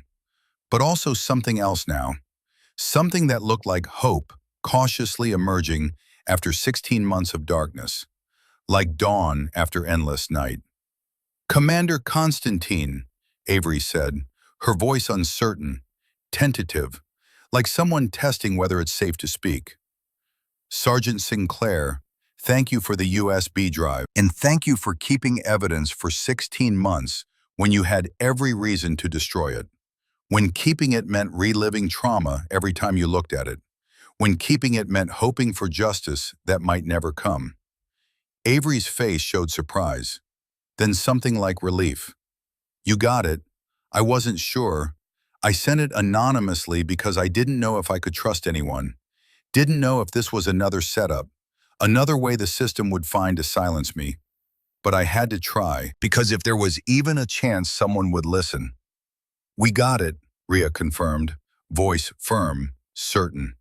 "And it's exactly what we needed. 28 years of Hawthorne's operation. Audio of him coaching predators. Step-by-step instructions on how to avoid accountability. Photos you took documenting injuries. Statements from other victims who confided in you. Your documentation is going to dismantle an entire system. Not just 3 men, not just one officer, the institutional framework that protected them." Avery's eyes filled. Not quite crying, just overwhelming emotion seeking outlet. "Is it over? Are they? Did you stop them?" "Brennan, Dunham, and Cade are in custody. MP medical isolation. No communication, facing court-martial. Hawthorne is under investigation. And tomorrow, General Claire Thorne arrives from Pentagon to lead formal SOCOM inquiry into institutional failures spanning 28 years. But we need your testimony on record. Everything that happened 16 months ago. Everything Hawthorne said during peer counseling. Everything you documented but were afraid to use." Avery was quiet for a moment. When she spoke, voice was barely above whisper, but steady, certain. "I thought I was weak. For 16 months I thought I couldn't handle military culture, that I was the problem, that I was too sensitive, too fragile, too female to succeed. And I carried that shame every single day. Woke up with it, yet to sleep with it. It defined me, destroyed me." She took a breath. "Until today. Until I learned that it wasn't me, it was them. All along it was them. The system protected them, enabled them, taught them that predation works, and punished victims for speaking up. For 16 months I believed I failed, but I didn't fail. The system failed me." "You weren't weak," Rhea said, each word deliberate, landing like hammer on steel, forging new truth from old lies. "You were outnumbered, outmaneuvered, and betrayed by institutional structure that should have protected you. But your courage keeping evidence for 16 months, hoping someone would listen, that's what breaks the system. Your documentation, your refusal to let them erase what happened. Your testimony ensures justice finally happens. Real justice, complete justice. Not just punishment for perpetrators, but restoration for victims." Aldrich leaned into frame, his face serious, carrying weight of decades. "Sergeant Sinclair, I'm Colonel Garrett Aldrich, Pentagon. I investigated Hawthorne in 1996 when he was accused at Quantico. Different victim, same pattern. I recommended discharge, recommended court-martial, had all the evidence, But command overruled me. Political connections. Hawthorne's father was Navy Admiral. Protection that mattered more than justice. He paused. Let that sink in. Let her understand this wasn't new. This was systematic, decades long. And I've carried the guilt of that failure for 28 years. Carried it every day knowing that if I'd fought harder, if I'd pushed back against command, if I'd found some way to make my recommendations stick, you would never have suffered. Sergeant Brennan's victims would never have suffered. None of this would have happened because I could have stopped him in 1996 when he was just lieutenant with limited influence. His voice hardened. I can't change that, can't undo 28 years. But I can promise you that this time he doesn't get protected. This time justice happens. Real justice, complete justice, court-martial, discharge, criminal prosecution if JAG can build federal case. And your courage made that possible. Your documentation, your refusal to let them erase the truth. You made this possible. Avery wiped her eyes, nodded. Whatever you need, I'm ready. Written statement, video testimony, court testimony, medical records if they help prove the case. Whatever it takes. I'm ready to speak, ready to be heard, ready to ensure this ends. The next 36 hours blurred together into continuous operation. Interviews, documentation, file reviews, evidence compilation. Rhea moved through it with methodical precision. Each victim's story documented with timestamps and corroborating evidence. Each incident cataloged with location and witnesses. Each piece of evidence cross-referenced and verified against multiple sources. 7 women total, 4 from California base, 3 from previous postings who Aldrich had tracked down through transfer records. Each one told similar story. Harassment escalating over weeks or months. Complaint filed with documentation. Hawthorne's intervention. Peer counseling that became pressure. Withdrawal or transfer. Careers derailed or ended. And through it all, Hawthorne maintained pristine reputation. Exemplary officer. Dedicated to mentoring junior personnel. Champion of institutional integrity. Multiple awards for command climate and unit cohesion. The perfect cover for systematic predation. General Claire Thorne arrived 30 hours after the incident. 58 years old, 3 stars. Face that had seen Desert Storm as young captain and Afghanistan as colonel, and 28 years of fighting institutional battles that didn't involve bullets but mattered just as much. She reviewed everything in silence. 4 hours straight in the same conference room where Rhea had debriefed Morrison. Security footage showing 4.7 seconds that changed everything. Audio recordings from Rhea's micro-recorder capturing every word of the assault. USB files containing 28 years of systematic predation. Victim testimonies documenting pattern across multiple bases and multiple years. Hawthorne's service record with its carefully curated gaps where complaints should have been, but weren't. When she finally spoke, her voice carried weight that went beyond rank. Weight that came from decades of seeing this pattern and being unable to stop it until now. This is worse than we projected when Colonel Aldrich first briefed me 3 months ago. Yes, ma'am, Rhea said. Hawthorne's been operating like this since 1996. 28 years. Documentation suggests minimum 16 victims who filed formal complaints. Actual number probably triple that. Most never reported because they saw what happened to those who did. Those who did report were dismissed, transferred, or forced into early retirement. And Colonel Aldrich recommended discharge in 1996. Yes, ma'am, command overruled. Political considerations. Hawthorne had connections that mattered more than victim's testimony. Victim was deemed unreliable witness despite physical evidence and corroborating statements. Classic institutional failure. Thorne looked at Aldrich, something passing between them. Shared history, shared frustration with system that protected predators because removing them was inconvenient. That's why you've been building this case for 3 months. Personal stake. Personal stake, Aldrich said quietly, and professional stake. I failed in 1996. Let politics override justice. Let a predator continue operating because removing him was inconvenient for commanders who valued their relationships with Hawthorne's father more than they valued one female lieutenant's career. 28 years later, I'm not failing again. This time the evidence is overwhelming. This time there's no political cover. This time, justice happens. Thorne nodded, turned back to Rhea. Timeline for charges?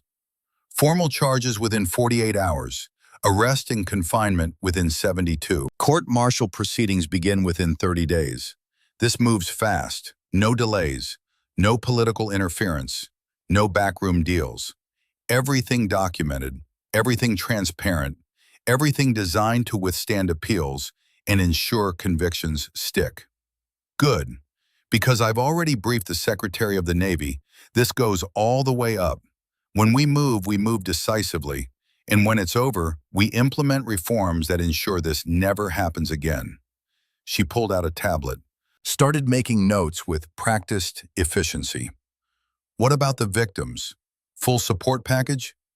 Counseling, career assistance, financial support if needed. Those who transferred out get opportunity to return if they choose, with promotion opportunities they lost restored where possible. Those who were medically discharged get records reviewed and honorable status restored where appropriate. We don't just punish perpetrators, we restore victims. That's complete justice. That's what makes this different from 1996. Rhea felt something unknot in her chest, tension she'd carried for 4 days. Longer, 15 years since she was 18 and filed complaint, and learned that truth didn't always matter more than convenience. Thank you, ma'am. Don't thank me, Commander. You built this. You documented it. You risked yourself knowing that if anything went wrong, your career would be over. You executed a high-risk operation with precision that will be studied at command school for decades. All I'm doing is ensuring institutional machinery does what it should have done 16 months ago, 28 years ago. Every time someone brave enough to speak truth got dismissed instead of heard. She paused. But I want you to understand something. What you did was necessary. It was right. It was just. But it was also dangerous. Not physically, institutionally. There will be people who question your methods, who claim you entrapped them, who argue that a Tier 1 operator engaging ordinary Marines constitutes excessive force regardless of circumstances. You need to be prepared for that. For the defense lawyers who will try to make you the villain. For the investigation that will examine every second of your actions. For the scrutiny that comes with being the person who exposed systematic failure. I'm prepared, ma'am. I documented everything, every interaction, every escalation, every boundary they crossed. The evidence speaks for itself. Good, because we're going to need that evidence, every second of it, every word, every touch, everything that proves they committed assault and you responded with minimum necessary force. This case has to be airtight, because if they get off on technicality or procedural error, the message it sends to every predator in uniform is that the system still protects them, that they can still operate with impunity, that victims still don't matter. 28 days later, the court-martial proceedings concluded. Military courtroom at Marine Corps Base Camp Pendleton, selected specifically because it was neutral ground, not California where the assault happened, not Quantico where Hawthorne started. Somewhere neither defense nor prosecution had home advantage. Packed gallery, every seat filled with personnel who'd heard whispers, seen patterns, but never quite understood the scope until evidence was laid bare in proceedings that lasted 12 days. The prosecution presented security footage, grainy but clear enough to see movement even if details were obscured.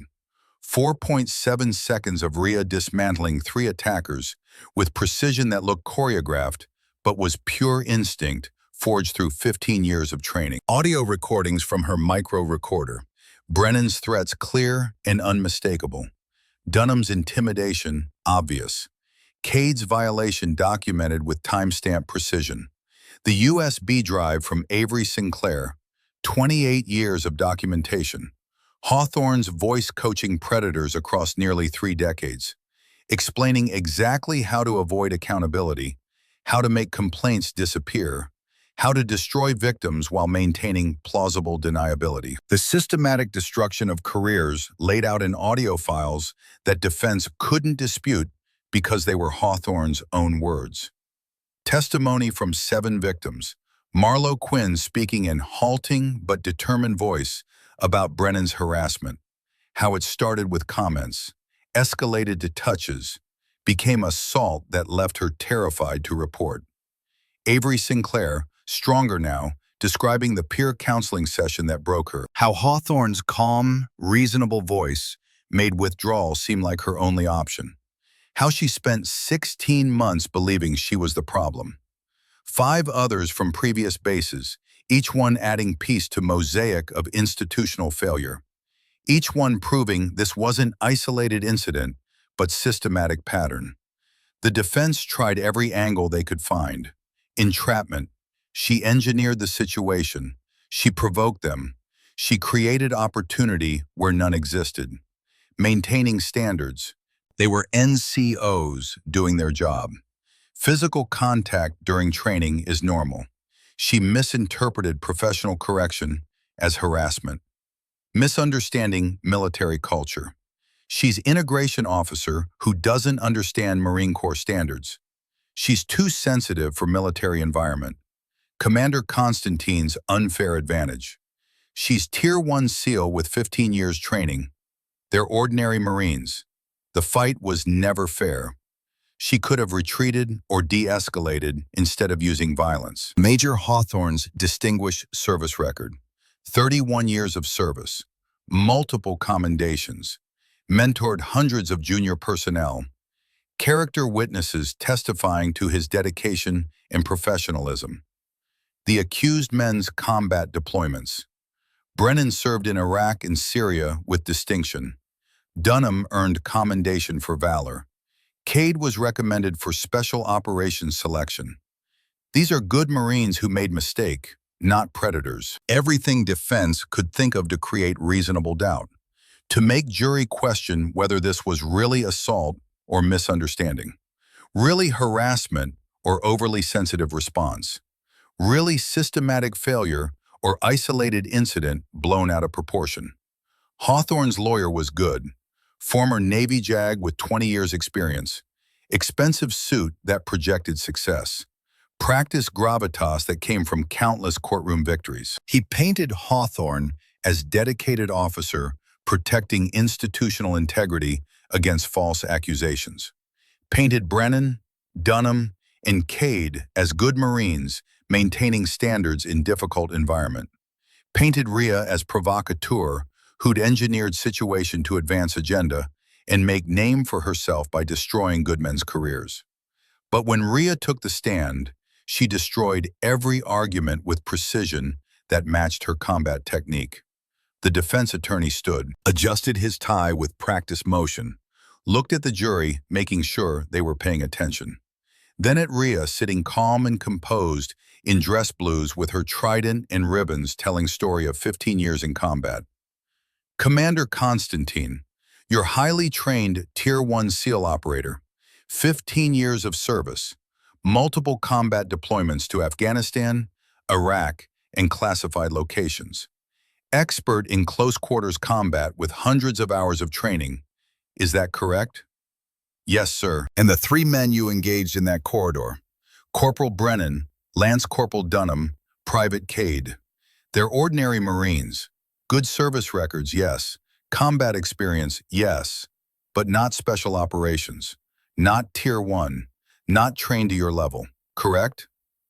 Their service records speak for themselves, sir. So when you engaged them, when you, quote, defended yourself, you had overwhelming advantage. Superior training, superior skills, superior experience. Years of training they simply don't have. Wouldn't you say that's unfair? That the outcome was predetermined? That they never had chance once you decided to act? Rhea looked directly at the jury, not at the lawyer, at the people who would decide this case. Her voice was calm, certain, the voice of someone who'd thought through every word before speaking. Ordinary Marines don't cut women's uniforms with knives, sir. Predators do. My training is why I'm testifying instead of being another dismissed complaint. Another medical discharge with stress-related adaptation issues. Another career destroyed because someone spoke truth and the system decided her truth didn't matter. She paused. Let that sink in. Let the jury absorb the weight of it. If protecting myself makes this unfair, then yes, it's unfair to every woman before me who couldn't defend herself. It's unfair to Lieutenant Nora Blackwell in 1996, who filed complaint and was forced into early retirement. It's unfair to Sergeant Avery Sinclair 16 months ago, who filed complaint and was medically discharged. It's unfair to every victim who was told she was too sensitive, too weak, too unreliable to be believed. It's unfair to every woman who left military service, not because she couldn't meet standards, but because men like these three taught her that speaking up meant career suicide. Her voice hardened slightly, not angry, certain. That's exactly why systematic reform is necessary, so the next woman doesn't need 15 years of SEAL training to be safe in her own military. So the next victim gets believed instead of dismissed. So the next predator gets stopped instead of protected. So the next Hawthorne doesn't get to operate for 28 years destroying careers because the system values his connections more than his victim's truth. The courtroom went silent, not the silence of uncertainty, the silence of truth landing so hard that argument becomes impossible. The defense attorney tried to recover, asked about engineering the situation, about whether she deliberately positioned herself to provoke assault, about whether her mere presence as attractive woman in isolated location constituted provocation that justified their actions. Asked about whether she had really been in danger from 3 unarmed men when she was Tier 1 operator who could have simply walked away or called for help instead of using violence. Rhea answered each question calmly, methodically, with precision that came from knowing she was right and having documentation to prove it. I documented 4 days of escalating harassment, verbal to physical, testing to touching, pattern clearly visible to anyone paying attention. I positioned myself where previous assaults had occurred based on analysis of complaint patterns and facility layout. I gave them every opportunity to maintain professional standards. Every interaction where they could have stopped, could have recognized boundary, could have chosen not to escalate. She looked directly at defense attorney. They chose assault. They chose to corner me in isolated location. They chose to cut my uniform with knife. They chose to threaten me with physical dominance. I chose to stop them with minimum necessary force and maximum documentation. The danger wasn't to me physically. I can handle myself as 4.7 seconds demonstrated. The danger was to every woman who came after, every potential victim who would face same pattern. That's what I stopped. When Hawthorne took the stand in his own defense, his lawyer led him through carefully rehearsed testimony, distinguished career spanning 3 decades, multiple bases, thousands of personnel mentored, dedication to maintaining unit cohesion, commitment to resolving conflicts before they became formal complaints that destroyed careers and unit morale. The peer counseling program as tool for preserving both victim and accused, for finding middle ground, for preventing situations where one person's word destroyed another's career, for maintaining standards while also protecting people from mistakes that shouldn't define their lives.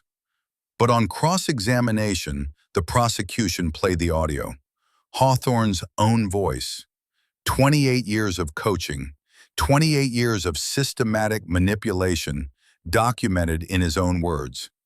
Trust the system. I've done this for 28 years. The prosecutor, a Marine Corps major with 15 years as JAG, asked him to explain. Hawthorne tried, claimed context was missing, that he was helping young Marines understand that formal complaint process was lengthy and damaging to both parties, that peer counseling preserved everyone's dignity, that he was protecting victims from retaliation and protecting accused from false accusations. But then they played another recording, and another. 7 different sessions spanning 4 bases in 16 years. 7 different victims who'd filed complaints and been pressured to withdraw. Same script every time. Same manipulation. Same outcome. Complaints disappeared. Victims transferred or discharged. Predators continued operating. By the time prosecution finished, Hawthorne's carefully maintained facade had crumbled like sandcastle meeting tide. The verdicts came 3 days later. The military judge, a Marine Corps colonel with 30 years of service, including time as trial judge advocate, read them without inflection. No emotion, just law applied to facts. In the case of Corporal Wyatt Brennan, on the charge of assault, the defendant is found guilty. On the charge of conspiracy to commit assault, the defendant is found guilty. On the charge of conduct unbecoming, the defendant is found guilty. Brennan's face went blank, shock settling in like frost. Everything he'd built over 5 years dissolving in 3 words, repeated 3 times. Sentence: dishonorable discharge, reduction to E1, forfeiture of all pay and allowances, confinement for 6 years. Upon release, lifetime prohibition from federal employment. In the case of Lance Corporal Tate Dunham, on the charge of assault, the defendant is found guilty. On the charge of conspiracy to commit assault, the defendant is found guilty. On the charge of conduct unbecoming, the defendant is found guilty. Dunham stared straight ahead, jaw clenched, refusing to show emotion even as his future evaporated. Sentence: dishonorable discharge, reduction to E-1, forfeiture of all pay and allowances, confinement for 8 years. Upon release, lifetime prohibition from federal employment. In the case of Private First Class Silas Cade, on the charge of assault with a weapon, the defendant is found guilty. On the charge of conspiracy to commit assault, the defendant is found guilty. On the charge of conduct unbecoming, the defendant is found guilty. Cade's eyes widened. The knife. The training knife he'd used to cut Ria's uniform. WP specification had elevated his charges and added 2 years to his sentence. Sentence: dishonorable discharge, reduction to E1, forfeiture of all pay and allowances, confinement for 8 years. Upon release, lifetime prohibition from federal employment. Then the judge turned to the final case, the one that mattered most, the one that would determine whether this was justice or just revenge. In the case of Major Preston Hawthorne, on the charge of conspiracy to obstruct justice, the defendant is found guilty. On the charge of abuse of authority, the defendant is found guilty. On the charge of conduct unbecoming an officer, the defendant is found guilty. On 17 counts of accessory after the fact to assault, the defendant is found guilty on all 17 counts. Hawthorne's face showed something Ria recognized from her own experience. Not just shock at verdict, comprehension of what it meant. The slow realization that protection hadn't been permanent, that institutional immunity had been illusion built on connections that no longer mattered. That accountability delayed, but not denied, had finally arrived after 28 years. Sentence: dismissal from service with prejudice, forfeiture of all pay, allowances, and retirement benefits, confinement for 15 years. Upon release, lifetime prohibition from federal employment, mandatory registration as convicted felon under applicable state and federal laws. The gavel fell. 28 years of predation, 28 years of institutional failure, 28 years of victims silenced and predators protected. Ended. 3 weeks after the verdicts, Rhea stood in dress blues at Naval Yard, San Diego. Aldrich's retirement ceremony after 41 years of service. From Grenada as young lieutenant to this moment as colonel, stepping away from uniform that had defined his adult life. 180 personnel assembled in formation. Admiral Morrison presiding because this was his base and his responsibility. General Thorne present as senior SOCOM representative. Media cameras recording for official archives that would document moment for history. The speeches were standard at first. Honorable service spanning 4 decades. Dedication through multiple conflicts. Sacrifice that took him from family for years at a time. 41 years of missions accomplished and lives saved and enemies defeated. But when Aldrich spoke, he went different direction than expected. He stood at the podium in dress blues, with 41 years of ribbons and badges telling story most people couldn't read, but all could respect. 69 years old, 41 years in uniform, back straight despite weight of decades in battles and scars both visible and invisible. Grenada 1983 when I was 28, Panama 1989 at 34, Desert Storm 1991 at 36, Afghanistan, Iraq, classified operations across 3 continents and 4 decades. I've trained thousands of warriors, led hundreds of missions, executed more operations than I can count or am allowed to discuss. His voice was steady, clear, the voice of someone who'd made peace with his past and his failures, and his role in both victories and defeats. People ask what I'm most proud of, which battle defined my career, which mission proved I belonged, which moment made all the sacrifice worth it. He paused, looked directly at Rhea standing in the front row at rigid attention. Not the battles won, though winning matters. Not the missions completed, though mission success matters. Not the medals earned, though recognition has value. But this. He gestured toward her with hand that had held weapons and signed orders and trained warriors for 4 decades. When I failed in 1996 to stop a predator because command valued political connections more than one victim's truth, the warrior I trained in 2009 succeeded in 2024. Commander Rhea Constantine proved that one operator with patience and precision and absolute commitment to justice can dismantle system that protected predators for 28 years, can restore faith in military justice, can show that accountability delayed is not accountability denied. His eyes were bright now, not tears exactly, something fiercer. Pride mixed with relief, mixed with satisfaction that comes from seeing mission accomplished, even if it took 28 years. That's not my redemption, though I'll take it gratefully. That's her victory earned through 15 years of training and 4 days of patience and 4.7 seconds of precision. And I'm honored beyond words to have played small part in making her the warrior she became. The warrior this nation needs. The warrior every victim deserves. He raised his hand, wasn't finished. Had more to say because this mattered too much to leave unstated. To every young officer here, to every enlisted personnel, to everyone who wears this uniform or aspires to wear it, remember this lesson that took me 41 years to fully understand. Real warriors don't hunt the weak, they protect them. And when predators emerge, even wearing same uniform, even holding same rank, even claiming same values, real warriors eliminate them.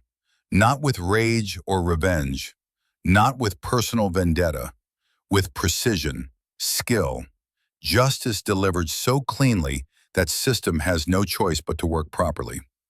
That's what Commander Constantine did. That's what each of you must be prepared to do when your moment comes. The crowd applauded, long and loud, standing ovation that went on for minutes, because everyone there understood they were witnessing something rare. Real change, real justice, real accountability in a system that too often protected those who should have been punished. After the ceremony, in a private moment behind the building away from cameras and crowds, Aldrich gave Rhea the knife one final time. The Grenada knife that he'd carried through 41 years of service, through tunnels and streets and deserts, through victory and defeat and everything between. The blade inscribed, "Patience conquers force." Carried this through 41 years of service, he said quietly, placed it in her hands with ceremony that felt almost sacred. Saved my life 6 times across 3 continents. Grenada when I was trapped in tunnel system with 7 hostiles between me and extraction. Panama when raid went sideways and we had to fight through 2 kilometers of hostile territory. Desert Storm when vehicle broke down in Iraqi desert and we had to survive 3 days behind enemy lines. Afghanistan twice, Iraq once, and once in Pentagon parking garage when someone picked wrong target for mugging. He smiled slightly at that last one. Even in retirement, even at 69, he was still warrior who could handle himself. Now it's completed its purpose. Not just protection, though it protected me well. Its purpose was teaching patience. Teaching that force is easy, but precision requires waiting for perfect moment. Teaching that real victory comes not from overwhelming enemy, but from being so prepared that victory becomes inevitable. He closed her fingers around the grip. You don't need it for protection. You proved that in 4.7 seconds. You need it for reminder. Reminder of what patience looks like, what precision means, what justice requires. Carry it. Use it if you must. But more importantly, remember what it taught me and what I taught you and what you'll teach the next generation. Rhea took the blade, felt the weight she'd felt before but understood differently now. Not just steel and leather, history and responsibility and legacy. I wouldn't be here without you, she said, voice steady but carrying emotion she usually kept buried. 2009, when I filed complaint and was dismissed. When everyone said I was too sensitive. When systems said I didn't belong. You believed me. Taught me I wasn't powerless, gave me tools to protect myself and eventually to protect others. I just gave you tools and foundation, Aldrich said, hand on her shoulder. You forged yourself into weapon. That was all you. Your determination, your refusal to quit, your commitment to ensuring what happened to you never happened to anyone else. I taught mechanics. You learned art. He squeezed her shoulder. Now you carry responsibility I carried for 41 years. Honor this knife by honoring what it represents. Protect those who can't protect themselves. Be warrior this nation needs, even when nation doesn't know it needs you. Teach next generation same lessons so they can carry them forward when you retire and next crisis emerges. That's how legacy works. That's how real change happens. One warrior teaching another, generation after generation, until system finally works the way it always should have. 6 months later, Coronado SEAL Training Facility on coast of California, where Pacific waves crashed against beaches that had broken countless candidates and forged countless warriors. Rhea stood before 30 female SEAL candidates in her new role as lead instructor, teaching not just techniques, but philosophy, not just skills, but wisdom. Everything Aldrich had taught her filtered through 15 years of combat and refined by experience. In the front row, struggling but determined, with jaw clenched and eyes fierce, was Private Marlo Quinn, 22 years old, 6 months ago a victim who believed she was weak. Today, a SEAL candidate, leading her class, setting records on obstacle courses, proving everyone who doubted her spectacularly wrong. During knife combat training demonstration, Rhea used Aldrich's Grenada blade. This warriors protect. The difference is patience, real patience, not just waiting, positioning, letting enemy commit fully, giving them rope to hang themselves, then striking with precision so absolute they never see it coming, even though it was inevitable from moment they made first mistake.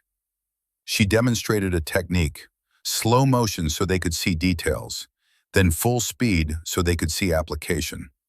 Wait for exact right moment, let enemy commit, then you control everything. Not just in combat, in life. When someone tells you that you don't belong, you don't argue. You wait. You train. You prove. And when they finally realize they were wrong, you've already moved so far past needing their approval that their opinion is irrelevant. After training, Marlowe approached, still in gear, sweat soaking her uniform, but standing tall, proud. Different woman than the one who'd filed dismissed complaint 6 months ago. "Ma'am, I passed Phase 1 selection. Top of class." Rhea smiled, genuine pride in her expression. "I know. I signed the report. Read your instructor's comments. They're impressed. They're saying I might be first female SEAL from Oklahoma." "You will be," Rhea corrected. "Not might be. Will be. You've proven you have skill. You have determination. You have heart. Everything else is just training in time, and you'll complete both." Marlowe's eyes got bright with emotion she was trying to contain. "What if I'm not strong enough? What if I fail?" Rhea put her hand on Marlowe's shoulder. Same gesture Aldrich had used with her countless times over 15 years. "6 months ago, you filed complaint against harassment. We're told you were too sensitive, that you didn't understand military culture, that you needed to adapt or leave. You were right. They were wrong. You had courage to speak truth when easier to stay silent. That's strength most people never develop." She paused to let that sink in. "Now you're here, proving every person who doubted you was wrong. Proving that speaking up wasn't weakness but courage. You've already shown you're strong enough. Now you just translate that courage into capability. The rest is just training, just technique, just time. And you have all three." Marlowe nodded, wiped her eyes, stood straighter. "Thank you, ma'am, for showing me what strong really means. For proving that speaking up matters. For ensuring Brennan and Hawthorne and all the others face consequences. For changing the system." "You showed yourself," Rhea said. "I just gave you a chance to prove it. Now get some rest. Tomorrow we start water confidence exercises. And the day after that, combat diving. You'll need your energy." That evening, Rhea's encrypted phone buzzed with messages that had been accumulating throughout the day. First message from General Thorne. "Fort Bragg situation resolved using your protocols. 2 officers discharged. 3 NCOs facing court-martial. Victim reinstated with full honors and back pay. Your methods spreading across military. 8 more bases implementing similar programs this quarter. 16 victims reinstated so far. 4 officers discharged. System finally working the way it always should have. Colonel Aldrich sends his regards from fishing trip in Montana. Says you're doing exactly what he knew you would." Second message from Marlowe. "Ma'am, just got official notification. Phase 1 complete with honors. Moving to Phase 2 next week. Top marks in combat training, tactics, and leadership. They mentioned you specifically recommended me for advanced track. Thank you for believing in me when no one else did. Thank you for proving that speaking up matters. Thank you for changing everything." Rhea typed back quickly. "You earned it. I just documented what you demonstrated. Keep pushing. See you in Phase 2. And Marlowe, you changed things too. Your complaint 6 months ago, even though it was dismissed, started the investigation that led to everything else. Your courage mattered." Third message, longer, from someone she hadn't expected to hear from. Lieutenant Nora Blackwell, the 1996 victim, the first one Aldrich had tried to protect, the one whose case had haunted him for 28 years. "Commander Constantine, I hope this message finds you well and that you don't mind me reaching out. General Thorne contacted me last month, told me about the case, about the verdicts, about Hawthorne finally being held accountable after 28 years. I've spent 28 years thinking I was alone, thinking I was weak, thinking I should have fought harder or been stronger or done something different that would have made them believe me." The message continued. "Your actions proved none of that was true.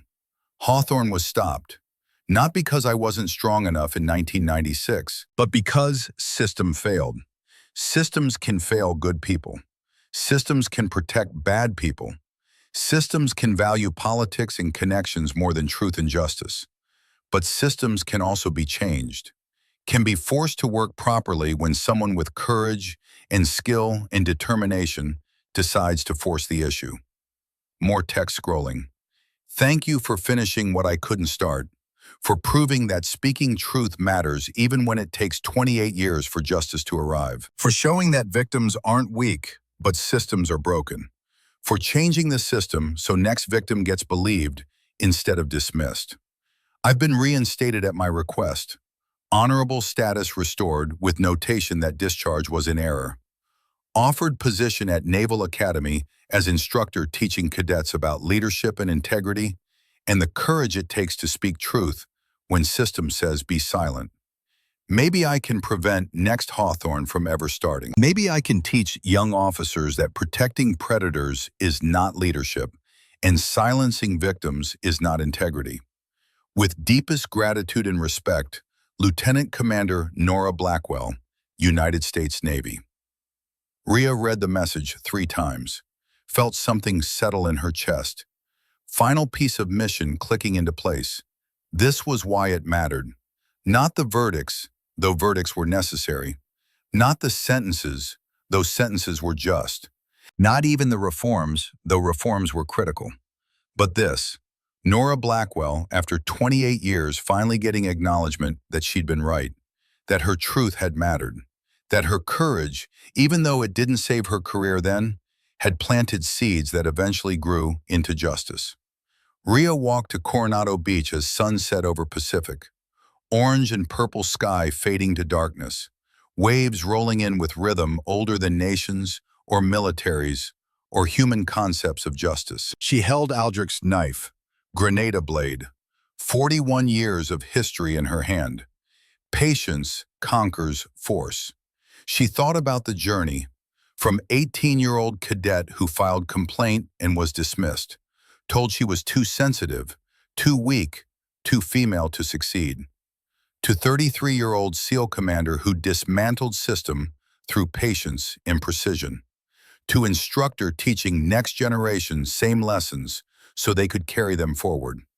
She thought about Aldrich, fishing in Montana, 69 years old, finally at peace because his student had finished what he couldn't, had turned his failure into her success, had proven that mission delayed is not mission failed if you train the right person to complete it. She thought about Nora, teaching at Naval Academy, turning 28 years of pain into prevention, ensuring next generation of officers understood that leadership means protecting people, not predators. She thought about Avery, reinstated with full honors, stronger now, voice restored, truth validated, 16 months of shame transformed into catalyst for justice. She thought about Marlowe, leading SEAL candidates through same training that had forged Rhea, proving that victims can become warriors, that speaking up isn't weakness but courage, that justice, though slow, eventually arrives for those patient enough to wait and strong enough to fight. This was legacy, not what you accomplished in your own career, what you made possible for those who came after, what you taught them, how they use those lessons to change world, one precise action at a time. From Aldrich to Rhea to Marlowe to 30 candidates to hundreds who would follow. From Grenada 1983 to Coronado 2024. 41 years of wisdom compressed into 4 words inscribed on steel. Patience conquers force. Real warriors didn't hunt the weak, they protected them. And when predators emerged wearing same uniform, real warriors eliminated them. Not with rage, not with emotion, not with personal vendetta, with precision, skill. Justice delivered so efficiently it looked effortless, so completely it became inevitable. Her phone buzzed one final time. Aldrich from Montana. Saw the news about Fort Bragg. Your methods spreading faster than projected. 8 bases now, 47 by end of year if momentum continues. 16 victims reinstated, 4 officers discharged. Systematic reforms being implemented at Pentagon level. The 41 years were worth it because of what you're doing now, what you'll teach next generation, what they'll teach generation after that. Keep forging warriors. The fight isn't over, won't be over in our lifetimes. But for first time in 28 years, I believe we're winning. Proud doesn't begin to cover it. Semper Fi, Sentinel. Rhea looked at message. Then at 30 candidates running formation on beach. Marlowe calling cadence, leading, showing others the way forward. She thought about Hawthorne, sitting in cell, 15 years ahead of him. Career destroyed, legacy destroyed. Everything he'd built through 28 years of predation, gone in 4.7 seconds of consequence. She thought about Brennan, Dunham, Cade, 6 to 8 years each. Dishonorable discharges, futures destroyed. Learning too late that institutional protection eventually fails when someone patient enough and skilled enough and determined enough decides to expose truth. And she thought about the women, 7 who testified, dozens more who hadn't, but whose voices were finally being heard. All of them seeing that speaking truth mattered, that justice, though delayed, arrived. That system could be changed when right person applied right pressure in right way. Rhea sheathed the knife. Turned back toward base. Tomorrow, Phase 2 training with Marlowe. Water confidence. Combat diving. Skills that would transform candidate into operator. Next week, Pentagon briefing about expanding protocols to 47 bases. Next month, congressional testimony about military sexual assault reforms and systemic changes needed to prevent another Hawthorne. Work continued. Mission evolved. Purpose remained constant. Protect those who couldn't protect themselves. Eliminate predators. Ensure silence never meant weakness again. Change systems so next victim got believed instead of dismissed. Train next generation to carry mission forward when current generation aged out. Commander Rhea Constantine walked toward Coronado Lights, Aldrich's knife at her side, weight of history behind her, promise of future ahead. And somewhere in Montana, a 69-year-old man who carried guilt for 28 years finally slept peacefully because his student had finished what he couldn't, had proven that patience and precision could change everything, had reminded entire military establishment what real operators looked like. They looked like justice, and justice had arrived in California desert, 4.7 seconds at a time. But the echo of those seconds would reshape careers and policies and lives for decades to come. One warrior at a time, one lesson at a time, one life changed at a time. Swift, silent, certain, just like Aldrich taught her, just like she'd teach Marlowe. Just like Marlowe would teach the next generation. The legacy continued.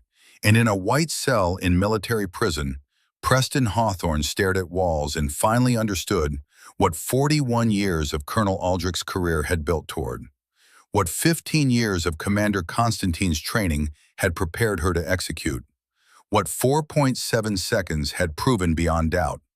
Real warriors didn't hunt. They protected. And when protection required dismantling those who preyed on the weak, real warriors did it with precision that looked effortless and justice that looked inevitable. Because it was, always had been, just needed the right warrior to deliver it. Commander Rhea Constantine had been that warrior, and now she was teaching 30 more. The knife felt right in her hand, the weight of history, the promise of future, the certainty that legacy wasn't what you did. It was who carried your lessons forward and how they used them to change the world.